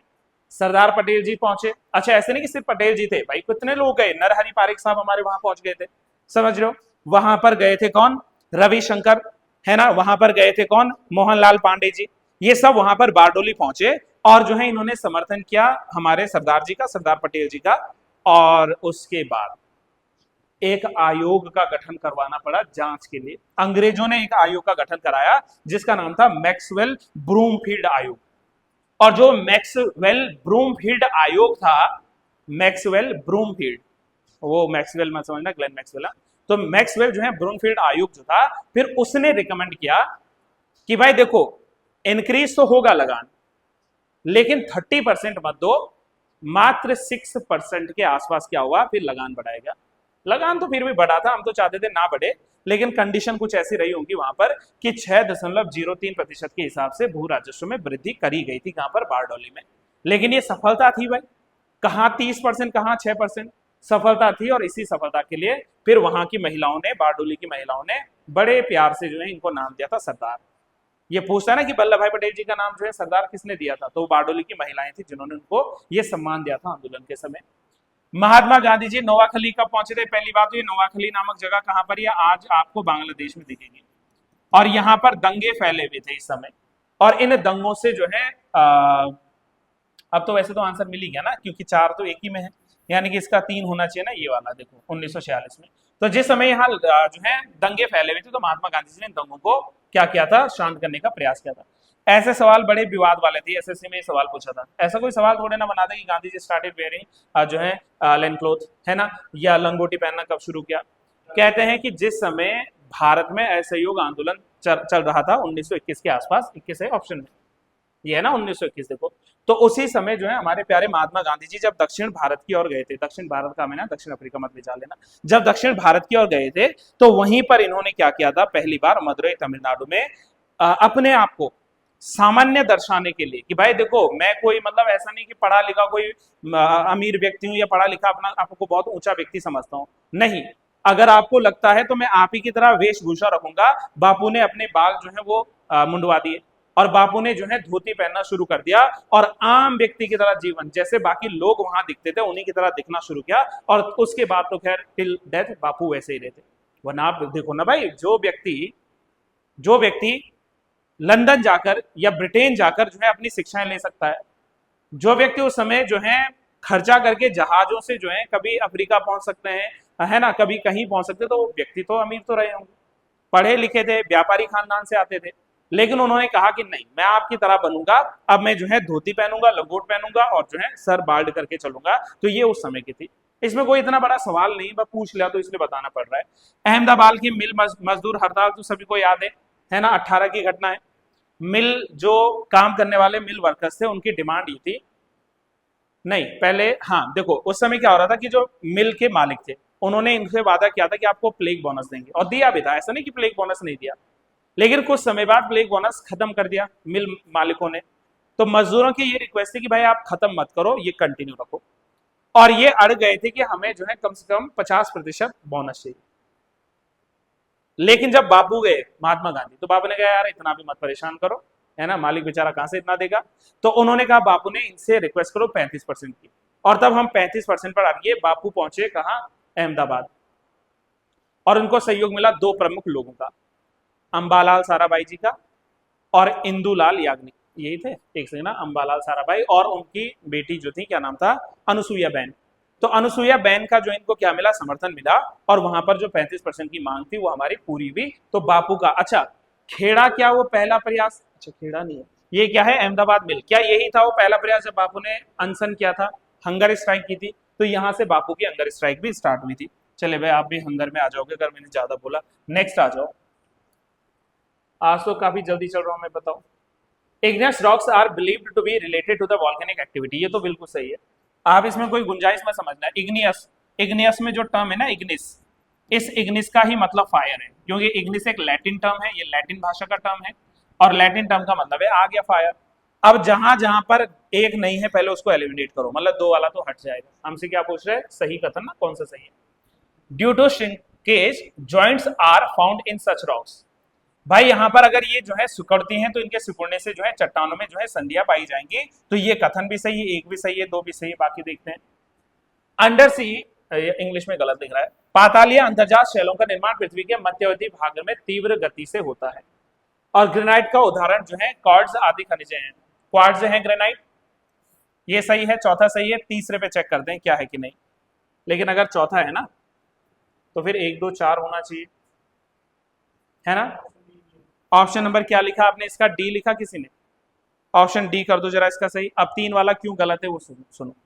इसका आंसर आपने 4 लिखना है, डी ये वाला। सुनो, जब हमसे पूछता है क्या इंट्रूसिव या एंडोजिनस, तो हम पढ़ते हैं, जब इंट्रूसिव रॉक्स पढ़ते हैं ना हम लोग, इंट्रूसिव रॉक मतलब जो अंदर की तरफ बन रही है, तो ये दो तरीके की होती है। एक होती है plutonic, plutonic rocks, igneous rock है ये सब, ये इग्नियस ही है, आप ये मत सोचना मैं कुछ नया बता रहा हूं। और एक हमारे पास में आती है हाइपरबाइसल, हाइपरबाइसल रॉक्स, ये दो आती हैं। इंट्रूसिव में जो प्लूटोनिक रॉक्स होती हैं ये बनती हैं deep inside earth, deep inside the earth, मतलब यहां पर जो लावा है या जो मैग्मा है ना वो पृथ्वी के भीतर ही जमता है, लेकिन काफी गहराई में। और जो हमारे पास में हाइपरबाइसल्स होती हैं, तो हाइपरबाइसल्स भी जो है ये भी बिलो होती हैं अर्थ के, लेकिन just below the earth, just below the earth surface, पृथ्वी सतह के ठीक नीचे, बहुत ज्यादा नहीं, ठीक नीचे बनती हैं। नहीं समझ आया, उदाहरण सुन लो। हाइपरबाइसल्स के उदाहरण क्या है, लेकोलिथ, फैकोलिथ, बैथोलिथ, सिल, डाइक, लोपोलिथ्स। तो ये सब जितने भी उदाहरण है वो किसके हैं, हाइपरबाइसल के हैं। तो प्लूटोनिक में देखो ये हमारी अर्थ सरफेस है, अर्थ सरफेस के नीचे बहुत गहराई में जो संरचनाएं बनेंगी वो क्या होंगी, प्लूटोनिक। और जो इनके आसपास जैसे यहाँ पर बन गया या इधर आसपास बन गया, तो जो यहाँ स्ट्रक्चर्स बन रहे हैं वो आएंगे हाइपरबाइसल्स। तो ये दो तरीके की क्या होती है, इग्नियस रॉक्स होती है। ये इग्नियस चट्टानों के रूप में जो है जानी जाती है ना, hypabyssals and etc. Done, just below the earth surface. Next question पे आओ, क्वेश्चन नंबर 68। इसका राइट आंसर डी था। चलिए 68, कौन सी पर्वत श्रृंखला यूरोप और एशिया को, ये तो इजी है आपके लिए, बताओ भाई। एक ही तो है। अगर आपसे पूछेगा कि यूरोप को एशिया से कौन कौन अलग करता है, तो दो तीन ही तो आपको पढ़ना है। जैसे आप यूराल माउंटेन्स पढ़ते हो, ऐसा ही हमारे पास में एक और माउंटेन आता है जिसका नाम है कॉकेसस। तो कॉकेसस माउंटेन भी ये एशिया और यूरोप के बीच में है कि नहीं। देखो ये है ना, इधर यहाँ मैप में आ रहा हूँ मैं, ये देखो ये है आपके पास में यूरोप और ये है आपके पास में एशिया। अब यहाँ पर एक पूरी चेन होती है ना, आधा एशिया वाला पार्ट ये इस साइड से इस तरीके से। उसके अलावा यहाँ पर क्या अलग करता है, जैसे ये है कैस्पियन सागर है, ब्लैक सी है भाई, ये भी तो एशिया और यूरोप के बीच में है। तो यहाँ पर आप कैस्पियन सागर यानी कैस्पियन सी एंड ब्लैक सी भी लिख सकते हो, ये भी इसके बीच में आती है। ये सब एशिया को यूरोप से अलग कर रही है, एशिया को यूरोप से अलग कर रही है। रॉकी माउंटेन्स तो ना ही बोलेंगे बेहतर है, क्यों, क्योंकि ये तो नॉर्थ अमेरिका में है। तो रॉकी माउंटेन्स तो नॉर्थ अमेरिका में अलग से है ना, 4800 किलोमीटर के आसपास ही चलती है ना। हिमालयन तो खैर अपना हिमालय एशिया में, पूर्ण रूप से इधर हिमालय एशिया में आ जाएगा, 2400 किलोमीटर लंबी है। और एप्लेशियन माउंटेन्स भी, ये भी नॉर्थ अमेरिका में है। एप्लेशियन माउंटेन्स जो है ये हाईलैंड्स के रूप में कहां पर है, नॉर्थ अमेरिका में सिचुएटेड है। तो यहाँ पर भी इसका आंसर ये नहीं होना चाहिए, है ना। लगभग 3300 किलोमीटर के नॉर्थ अमेरिका में सिचुएटेड है। नेक्स्ट क्वेश्चन पे आओ, आंसर इसका यूराल माउंटेन्स लिखना, एक चेन है बढ़िया। कौन सा राज्य सबसे ज्यादा लंबी तट रेखा, अच्छा पहले रुको, पहले आप मुझे बताओ भारत की कुल तट रेखा कितनी है, याद करो। अच्छा चलो, आपने 6100 कहा, लेकिन आपने ये किसको छोड़ के कहा, आपने लक्षद्वीप और अंडमान निकोबार को हटा दिया, इंक्लूडिंग बताओ। 7, बहुत बढ़िया। 9875 16.6 किलोमीटर, तो 7516.5 6 7516.6 किलोमीटर, ये है भारत की कुल तट रेखा, इंक्लूडिंग कह रहा हूं मैं। आप इंक्लूड करोगे, including Andaman and Nicobar and Lakshadweep. अगर आप लक्षद्वीप और अंडमान निकोबार को मिलाओ तो इतनी है, अगर इनको नहीं मिलाना है, इनको हटाना है, तो फिर 61 मतलब 6100 ना, 6100 वो सही है। अब उसमें भी पूछ रहा है कि सबसे ज्यादा कौन करेगा, तो ऑब्वियस है सबसे ज्यादा कौन करती है, गुजरात करती है। लगभग जो है 1214.7 किलोमीटर ये बाउंड्री साझी करती है कोस्टल बाउंड्री के साथ में गुजरात। फिर दूसरे नंबर पे आंध्र प्रदेश आता है। आंध्र का मात्र कितना है, 973, मात्र 973.7 किलोमीटर में क्या आता है आपके पास में, आंध्र प्रदेश आता है। इसी क्रम में, इसी सीक्वेंस में तीसरा जो आता है वो आता है आपका तमिलनाडु, 906.9। अब ये सब रटना नहीं है, 906.9 किलोमीटर, बस आप ये वाला रट सकते हो, कोई दिक्कत नहीं। और केरल आता है फिर 5वें नंबर पे, चौथे पे भी नहीं, 5वें पे, और ये आता है 569.7 किलोमीटर। तो लगभग इतना है। अब हम लोगों को अलग कुछ नहीं पढ़ना चाहिए, ये हमारा प्यारा भारत है, मैंने थोड़ा रफ बनाया तो समझ आना। अब यहाँ गुजरात से लेकर यहाँ ओडिशा तक जो है, सॉरी ओडिशा, पश्चिम बंगाल, यहाँ पश्चिम बंगाल तक हमारी क्या है, कोस्टल बाउंड्रीज लगती है, सीधी सी बात है ना। तो ये हमारा पूरा जो है इधर वेस्टर्न घाट से ईस्टर्न घाट होते होते वहां बांग्लादेश टच होने से पहले ये सब क्या है, कोस्टल एरिया है। और कोस्टल एरिया है भारत का लगभग कितना, 7516.6। तो इस हिसाब से इसका राइट आंसर हुआ बी। 70th क्वेश्चन पे आओ। ये तो शायद रिपीटेड क्वेश्चन हो गया, अभी कुछ दिन पहले बताया था और मैंने आपको इसका पूरा डायग्राम बनाया था। लेट कीजिए, ये हमारे पास इंडस रिवर है। अब बताओ इंडस रिवर से सबसे पहले कौन सी मिलती है, ठीक है, उसके बाद ठीक है, उसके बाद और लास्ट में है, लास्ट में सतलज। तो सबको ये पहले पता होना चाहिए, सबसे टॉप में इंडस, फिर झेलम, फिर चेनाब, है कि नहीं। ये इंडस है, ये झेलम है, ये चेनाब है ना। चेनाब के बाद रावी, फिर ब्यास और लास्ट में सतलुज। आया कि नहीं? झेलम, चेनाब, रावी, ब्यास और सतलुज। ठीक है, अब इस हिसाब से ये है आपका नॉर्थ, ये है आपका साउथ। अब हमसे क्या पूछ रहा है यहाँ? नॉर्थ से साउथ। तो सबसे पहले झेलम आनी चाहिए ना, सबसे पहले झेलम आनी चाहिए, या झेलम से पहले अगर सिंधु है तो सिंधु लिख लो। तो सिंधु है ना, कौन सा रहा? डी आ रहा है। उसके बाद झेलम नहीं है, कोई बात नहीं, चेनाब है तो दूसरे पे चेनाब, फिर आएगी रावी, फिर ब्यास, फिर सतलुज। लेकिन इससे पहले एक और आती है, यहाँ पर है नहीं इस ऑप्शन में, कोई बात नहीं, अब ऑप्शन नहीं दिया तो नहीं दिया ना। अब इसके बाद झेलम, तो इंडस, झेलम, चेनाब, रावी, ब्यास, सतलुज, ये सही सीक्वेंस है। और ये मैं कितनी बार बताऊं, चलो। इंडस रिवर यानी कि सिंधु नदी और झेलम के बीच का जो दोआब है, इसको क्या कहते हैं? क्या कहते हैं? सिंध सागर दोआब। बहुत बढ़िया। झेलम और जो है चेनाब के बीच में, नाम से ही पता करो, सी एच मतलब चेनाब और ए जे, जे मतलब झेलम। तो क्या इसमें चार्ज नहीं लिखोगे आप? चार्ज नहीं लिखोगे। अब चेनाब और रावी में याद करो, आर ए भी है और सी एच भी है। हाँ, रचना, बहुत बढ़िया। तो इसमें क्या आ जाएगा? यहाँ पर आ जाएगा रचना। क्या आ जाएगा? रचना। रचना लिखते हैं, पर रचना जो भी है, तो रचना है ना। देखो, रावी और चेनाब। अब बताओ इसके बाद रावी और ब्यास के बीच में बारी, B A, Beas, R I, R A, Ravi. तो यहाँ पर क्या गया? बारी। तो इसके बाद क्या आता है? बारी। कौन सा आता है? बारी। और लास्ट में ये बारी दोआब है। देखो, ब्यास में बी आई और यहाँ टी ले लीजिए, तो यहाँ पर आ जाएगा बिस्ट, तो ये आता है बिस्ट दोआब। ये रटना पड़ेगा, जितनी बार आप ऐसे बनाओगे बना लो, कोई दिक्कत ना है। तो ये बनाना है जी, ये हमारे पास में आती है, राइट। तो इस हिसाब से इसका right answer is option number D. हाँ, ये तो बता देंगे। 40% पर क्या मिलेगी? एलुवियल मिलेगी। ऑप्शन नंबर जो है डी लिख लेना। एलुवियल मेन कहां पर मिलती है? नॉर्दर्न प्लेन्स में मिलती है, बिल्कुल सही है आप। नॉर्दर्न प्लेन्स वाला जो एरिया है, यानी उत्तरी मैदान जो है, यहाँ पर आपको मिलती है, जिससे है ना। और इस उत्तरी मैदान में जो है ये 40% के आसपास मिलती है। प्लस ये जो अलुवियल सॉइल होती है, बताओ इसमें किस चीज की रिचनेस है और किस चीज की डेफिशिएंसी है? बताओ। अच्छा, आप मुझे बताओ कि इसमें पोटास ज्यादा मिलेगा या फास्फोरस? पोटास। पोटास क्या होता है? इसमें ज्यादा होता है। और फास्फोरस क्या होता है? इसमें कम होता है। फास्फोरस जो है ये कम होगा और पोटास जो है इसमें ज्यादा होगा। प्लस अलुवियल सॉइल्स जो होती है, दो तरीके की होती है। एक होती है ओल्ड अलुवियल यानी पुरानी जलोढ़, और एक होती है न्यू अलुवियल यानी कि नई जलोढ़। बताओ जरा, पुरानी जलोढ़ को क्या कहते हैं? बांगर कहते हैं। मैंने कहा था ना, पुराना चीज भंगार, और भंगार से बांगर। तो ये बांगर मिट्टी होती है। और नई अलुवियल क्या होती है? खादर होती है।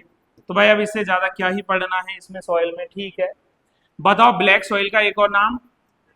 रेगुर या चरनोजम। इसको रेगुर या चरनोजम के नाम से भी जानते हैं, चरनोजम या रेगुर। प्लस जो काली मिट्टी, इसी का नाम है ब्लैक कॉटन सॉइल, यानी ये कपास मिट्टी के रूप में प्रसिद्ध है। अब ये मुख्य रूप से भारत में कहां पर मिलती है? चलो बहुत बढ़िया, जैसे महाराष्ट्र मेन हो गया, है ना। महाराष्ट्र के अलावा जो है ये मध्य प्रदेश में, ठीक है, गुजरात में, कुछ हिस्से आंध्र प्रदेश और कुछ हिस्से जो है तमिलनाडु, यहाँ पर भी ये मिलती है। ऐसे नहीं कि यहाँ बिल्कुल नहीं होगी, यहाँ पर भी मिलेगी। इसमें नाइट्रोजन, फास्फोरस और ऑर्गेनिक मैटर काफी कम होते हैं, लेकिन लाइम यानी चूने की मात्रा, आयरन की मात्रा, एल्यूमिनियम की मात्रा, मैग्नीशियम की मात्रा वो बहुत ज्यादा होती है। अच्छा, लेटराइट सॉइल जो है ये क्यों प्रसिद्ध है? क्योंकि इससे क्या बनती है? ईंटें बनती हैं। और ईंटें मुख्य रूप से दक्षिण भारत में बनती है, जैसे आंध्र प्रदेश हो गया, कर्नाटक हो गया, तमिलनाडु हो गया।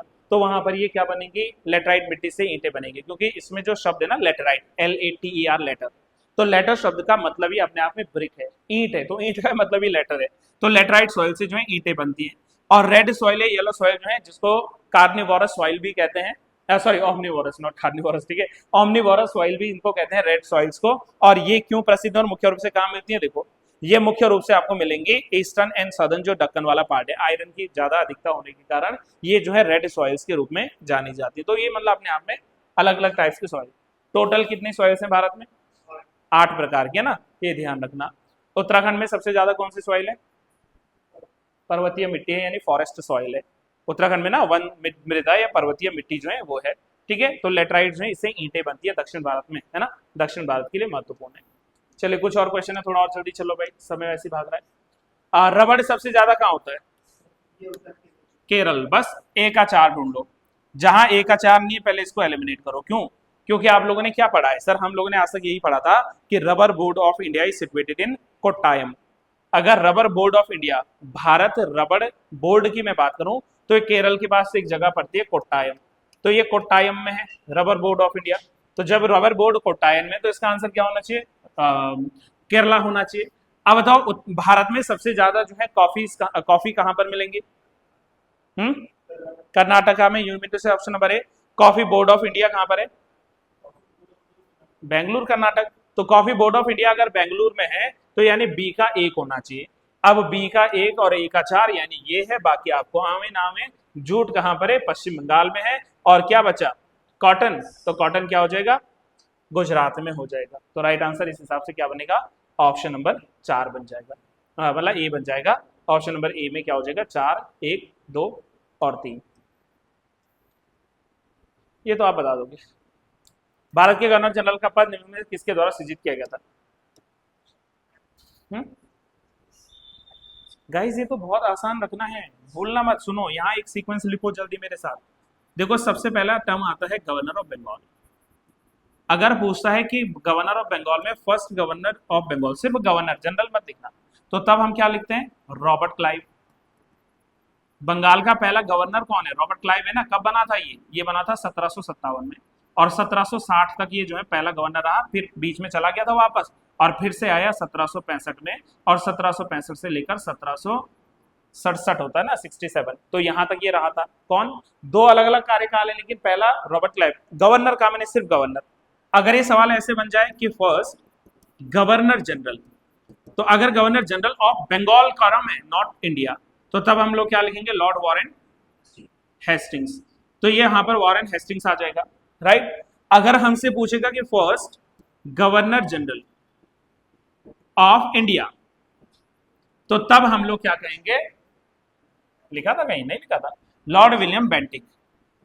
ये कौन हो जाएगा? विलियम बेंटिक हो जाएगा, राइट। और अगर हमसे पूछेंगे कि फर्स्ट वाइसरॉय ऑफ इंडिया, तो तब आप लोग लिखोगे लॉर्ड कैनिंग। अगर हमसे पूछेगा last British viceroy of India, तो भी माउंटबेटन ही लिखना। और अगर लिखेगा कि first British governor general of India, कब? आजादी के बाद, आफ्टर इंडिपेंडेंस, तो भी माउंटबेटन। और अगर लिखेंगे कि who was the last governor general of India as well as the first Indian governor general of India, तो वो आ जाएंगे हमारे प्यारे सी राजगोपालाचारी जी। सी राजगोपालाचारी जी। तो ये तो बेसिक याद रखना है। अब सुनो, बंगाल का गवर्नर कन्वर्ट हुआ गवर्नर जनरल के रूप में 1773 के एक्ट से। बंगाल का गवर्नर जनरल जो है इंडिया के गवर्नर जनरल के रूप में आया 1833, यानी यहां कहीं अगर ऑप्शन में तो 1833। फिर भारत का गवर्नर जनरल, भारत का वाइसरॉय बना 1858 में, ये भी ठीक है। और फिर जो है वाइसराय का पद खत्म कर दिया गया, वाइसराय का पद खत्म कर दिया गया 1947 के भारत स्वतंत्रता अधिनियम में, और वो जो पद था वो अब बन गया गवर्नर जनरल ऑफ इंडिया। कब? आजादी के बाद। तो ये आपको पूरा सीक्वेंस एक तरीके से ध्यान रखना है। तो right answer will be option number D. चलिए कुछ क्वेश्चंस और हैं, जल्दी आगे बढ़ते हैं प्लीज। भारत की 6वीं अनुसूची में क्या है? मैंने कहा था इसका ट्रिक याद करने का, सीधे सीधे लिखा करो ATM, M 2 बार है तो स्क्वायर। आसाम, त्रिपुरा, मेघालय एंड मिजोरम है कहीं? आसाम, त्रिपुरा, मेघालय एंड मिजोरम। तो option number A is the right answer. 6th schedule में जो है जनजातीय क्षेत्रों के प्रशासन की बात की है। 5वें में भी जनजातीय है, लेकिन 5वें में सिर्फ अनुसूचित जनजातियों के बारे में है या अनुसूचित क्षेत्रों के बारे में है, और 6वें में अदर लिखा है, अन्य। तो 6वें में क्या आ जाएगा? अन्य जो है जातियां आ जाएंगी। तो राइट आंसर क्या होगा इसका? 74 का 1 हो जाएगा। ठीक है, चलिए थोड़ा और जल्दी बढ़ते हैं फ्रेंड्स। अभी 1 घंटे का ही समय हुआ ना, बस थोड़ा और 10 मिनट और बस, है ना। चलिए ओनली 10 मिनट्स। मैच करना है। कल्चरल एंड एजुकेशनल राइट्स कहाँ है? ऑप्शन नंबर 29 और 30, 1 का 4 होना चाहिए ना। Let's see. संवैधानिक उपचारों का अधिकार अनुच्छेद 32, 4 के बाद 3 आना चाहिए, 4 के बाद 3, बस। बाकी चेक कर लें, और भी है कहीं? अच्छा यहाँ भी है, रुक जाओ। फिर क्या है इसके बाद? शोषण के खिलाफ, 23 और 24 यानी 2 आना चाहिए, देखो मैं गलत जाने वाला था इसमें। और लास्ट में आएगा राइट टू इक्वालिटी अनुच्छेद ये वाला। तो क्या आंसर बना?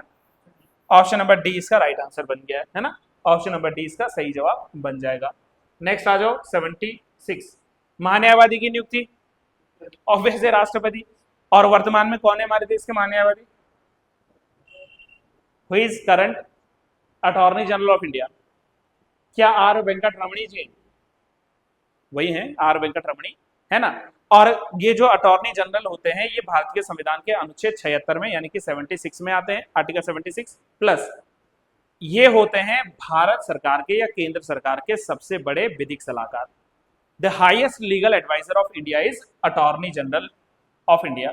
और अटॉर्नी जनरल के लिए आर्टिकल्स क्या पूछा आपने? आर्टिकल 76 पूछा। और अपॉइंटमेंट प्रेसिडेंट कितने साल तक होते हैं ये चुने जाते हैं ना, ऐसे कभी भूल ना करना।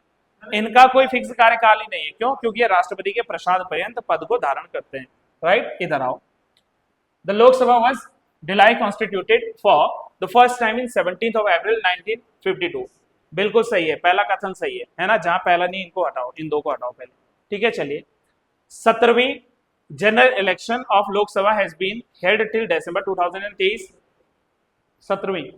18वीं का कब हुआ था चुनाव? अभी अभी तो हुआ, बताओ। 2005। 18वीं के लिए जल्दी से बताओ। 18वीं लोकसभा का चुनाव हुआ ही नहीं अभी। अभी जो नई लोकसभा चुनी गई वो कौन सी थी?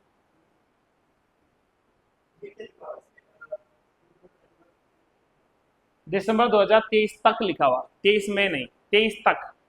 16वें जो है का आम चुनाव हो चुके हैं, तक लिखा है, ऐसे नहीं कि 2023 में। अगर 23 में होते तो 5 साल बाद होने चाहिए थे। अभी 18वीं का हुआ है ना चुनाव। तो 18वीं का चुनाव कब हुआ था? आपने वोट देने गए होंगे भाई, पहले दिन तो हमारा ही हुआ था उत्तराखंड में। 19 अप्रैल से 1 जून तक चला था 2024 में। और फिर 4 जून को हमारा रिजल्ट आया था। और परिणाम आप जानते हैं, बीजेपी 240 आई थी और कांग्रेस 99 थी। मतलब इस बार बीजेपी को पूर्ण समर्थन नहीं मिला। क्योंकि देखो, अगर सरकार चाहिए तो कम से कम 272 सीटें तो चाहिए थी। फिर कोएलिशन की सरकार बनी है ना, नीतीश कुमार जी पे पूरी बातें की हुई थी, ऑल एंड ऑल आपने ये पढ़ा होगा। खैर चलिए वो बाद में। दूसरा कथन भी सही है, सही है।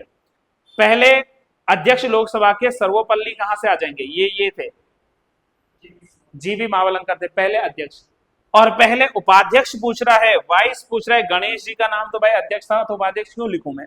तो उपाध्यक्ष में कौन थे? M.A. अयंगर साहब थे। तो उपाध्यक्ष अगर पूछता मुझसे तो मैं यहाँ पर M.A. अयंगर लिखता। तो इट मीन्स ये भी जो है गलत है, उपाध्यक्ष M.A. अयंगर होना चाहिए। तो 3 और 4 गलत है, 1 और 2 सही है। तो ऑप्शन क्या बन जाएगा इसका? राइट, ऑप्शन नंबर ए बन जाएगा। लिख दिया मावलंकर जी, है ना। चलिए ऑप्शन नंबर 1। 77 के बाद 78 जल्दी आओ। ठीक है। पंचायतों में वित्तीय स्थिति के लिए जो है वित्त आयोग का गठन कितनी बार का है? आई मतलब इनकम, एफ मतलब फाइनेंस। फाइनेंस इनकम एक दूसरे के सिनोनिम है, तो इसका ये होना चाहिए। जल्दी बताओ 243 ए में क्या है? इसमें ग्राम सभा के बारे में है। 243 बी में क्या है? Constitution of panchayat. और कॉन्स्टिट्यूशन ऑफ पंचायत में क्या बनाते हैं आप? त्रिस्तरीय पंचायत बनाते हैं। सबसे नीचे आती है ग्राम सभा, फिर आती है मंडल समिति, और फिर टॉप में आता है जिला परिषद। जिला परिषद यही तो है इसका गठन, तो यही इसका कहना है। और डी में क्या है? डी का मैंने मतलब बताया था। डी मतलब याद रखा करो, दलित वर्ग या डिप्रेस्ड सेक्शन। और दलित वर्ग या डिप्रेस्ड सेक्शन को भारत में मिलता है आरक्षण। तो इसीलिए जो है यहाँ पर क्या है? रिजर्वेशन। रिजर्वेशन किस चीज को? For SCs, STs and women. ये आरक्षण की व्यवस्था कहाँ है? ये है 43 डी में। वैसे तो मिनिमम 33% होना चाहिए, लेकिन उत्तराखंड ने कितना अलाउ किया है? लगभग 50% तक जो है महिलाओं को सीटों में जो है आरक्षण दिया जाता है पंचायतों में। और इस बार महिलाओं के लिए ही सीट आई थी, बीच में भी स्टे लग गया है। लेट्स सी क्या होता है इसमें आगे। माइक्रो इकोनॉमिक्स का जनक कौन है? Alfred Marshall. माइक्रो और मैक्रो में अंतर तो बताओ ना। जैसे नाम में ही लिखा है ना, माइक्रो मतलब छोटा, मैक्रो मतलब बड़ा। तो इकोनॉमिक्स के भीतर जो है 2 कॉन्सेप्ट है। जैसे मान लो, मैं आपको बेसिक अपने शब्दों में बताता हूँ। जैसे हमारे पास में ये एक कोचिंग इंस्टीट्यूशन है। अब एक साल में ये कोचिंग इंस्टीट्यूशन जो है वो कितना रेवेन्यू जनरेट कर रहा है, अगर आप इसका एस्टिमेट लोगे तो ये माइक्रो है। और ऐसे ही देहरादून में पता नहीं कितने कोचिंग्स है, भारत में पता नहीं कितने कोचिंग्स है। जब आप पूरे भारतवर्ष के सभी कोचिंग्स का एस्टिमेट एक साल में एक साथ देखोगे तो मैक्रो इकोनॉमिक्स है। अगर आप अनूप सर की इनकम पूछोगे एक साल में तो माइक्रो इकोनॉमिक्स है। और भारत में जो है सभी लोगों की एवरेज इनकम चेक करोगे तो मैक्रो इकोनॉमिक्स है। तो मैक्रो में जुड़ता है नेशनल इनकम और माइक्रो में जुड़ता है इंडिविजुअल पर कैपिटा इनकम, प्रति व्यक्ति आय। तो ये सिद्धांत इस तरीके से वर्क करते हैं। बताने का ना बहुत डिटेल मन कर रहा लेकिन वही है, थोड़ा सा बदले हम लोग समय को लेकर, है ना। चलिए, ये शायद आप लोगों ने सुना हो या ना सुना, आई डोंट नो, लेकिन आप देखो, विच of the following concepts are considered as the pillars of human development। Human development के 4 पिलर्स होते हैं। 4 पिलर्स में एक आता है इक्विटी, एक आता है सस्टेनेबिलिटी और एक आता है प्रोडक्टिविटी, और चौथे में जो है सिक्योरिटी के बजाय आता है एम्पावरमेंट। एम्पावरमेंट, आप एक चीज बताओ कि अगर आपको जो है मानव का विकास करना है तो भाई इसके लिए आपको एम्पावरमेंट को प्रमोट करना पड़ेगा। एम्पावरमेंट क्या होता है? सशक्तिकरण। तो आपको सशक्तिकरण को जो है प्रमोट करना है तो इसमें एम्पावरमेंट आता है, ठीक है। तो इसलिए इसमें जो है कभी भी सुरक्षा नहीं आएगी। तो अगर 1, 2 और 3 किसी ऑप्शन में दिख जाए देन माय डियर फ्रेंड्स 1, 2 और 3 ऑप्शन नंबर सी में है, आप मेंशन कर लीजिए इसको, है ना। एम्पावरमेंट आता है इसमें। पीपल्स प्लान, ये तो इजी है। मिस्टर एम एन रॉय कब लाए थे? एम एन रॉय जी पीपल्स प्लान 1945, बहुत बढ़िया। अब देखो मैं आपको फटाफट ले चल रहा हूँ, अगर बाई चांस बहुत लेट हो रहा है तो आप में से जा सकते हो कुछ लोग हैं, अगर बहुत ज्यादा लेट मैनेजेबल है तो बैठे रहो। देखो क्या है एम एन रॉय जी। अब शुरुआत से शुरू करते हैं। सबसे पहले 1934 कौन सा प्लान आया था? M Visvesvaraya. M Visvesvaraya plan आया था, यस एंड नो? सबसे पहले यही तो आया था। इसके बाद जो है एक और प्लान आया था जिसका नाम था फिक्की प्रपोजल या फिक्की प्लान जिसको कहते हैं। अब पहले मुझे ये बताओ कि फिक्की का फुल फॉर्म क्या है? What is the full form of FICCI? FICCI, federation of Indian chambers of commerce and industry. Federation of Indian, लिख लो federation of Indian chambers of commerce, federation of Indian chambers of commerce and industry, FICCI plan. और ये plan कब का था? ना same रहना, ये है सेम 1934 में। और ये बताओ इस फिक्की प्लान के अध्यक्ष कौन थे? सरकार थे ना, NC सरकार या NS सरकार समथिंग कुछ है। तो जो सरकार थे, सरकार मतलब गवर्नमेंट मत समझना, ये व्यक्ति का नाम है। तो FICCI proposal, federation of Indian chambers of commerce and industry, ये आए थे मिस्टर NR सरकार। ये इंपॉर्टेंट है ना, NR सरकार लिखना इनको, ये लेकर आए थे। अब जब फिक्की प्रपोजल आया तो इसके ठीक 4 साल बाद यानी कि 1938 में एक और प्लान आया था, और ये आप लोग वैसे नाम से बता दोगे, नहीं, कांग्रेस प्लान। तो 1938 में क्या आया? 1938 में आया कांग्रेस प्लान। और इस समय जो कांग्रेस थे इसके हेड के रूप में कौन थे जी कांग्रेस प्लान में? प्लान क्यों लिख रहा हूं मैं? प्लेन मत लिखना, इसको प्लान लिखना, ठीक है। चलिए, कांग्रेस जो प्लान था, ये मैंने मैदान लिख दिया था, आप बोलते भी नहीं सर गलत लिख रहे। चलिए, कांग्रेस प्लान में कौन था? पंडित जवाहरलाल नेहरू जी थे। पंडित नेहरू जी की अध्यक्षता में आया था ना उस समय। सुभाष चंद्र बोस वगैरह उस समय कांग्रेस के बड़े स्तर पर नेता थे, लेकिन ये जो है मुख्य रूप से इसको हैंडल कर रहे थे। अब इसके बाद क्या आया? बॉम्बे प्लान आया कि नहीं? अब बताओ बॉम्बे प्लान कब आया? चलो 1944, क्या लिखा आप लोगों ने? बॉम्बे प्लान। अब बताओ जरा, बॉम्बे जब प्लान आया था तो इसकी अध्यक्षता किसने की थी? सर आरदेशिर दलाल। सर आरदेशिर दलाल, ये जो व्यक्ति थे इन्होंने क्या किया? बॉम्बे प्लान को अपना क्या दिया था यहाँ पर? चेयरमैनशिप दी थी, अपनी जो है अध्यक्षता यहाँ पर दी थी। अब बॉम्बे प्लान के बाद बताओ आप लोग नेक्स्ट कौन सा प्लान था? गांधी, है ना। तो नेक्स्ट आता है गांधी प्लान।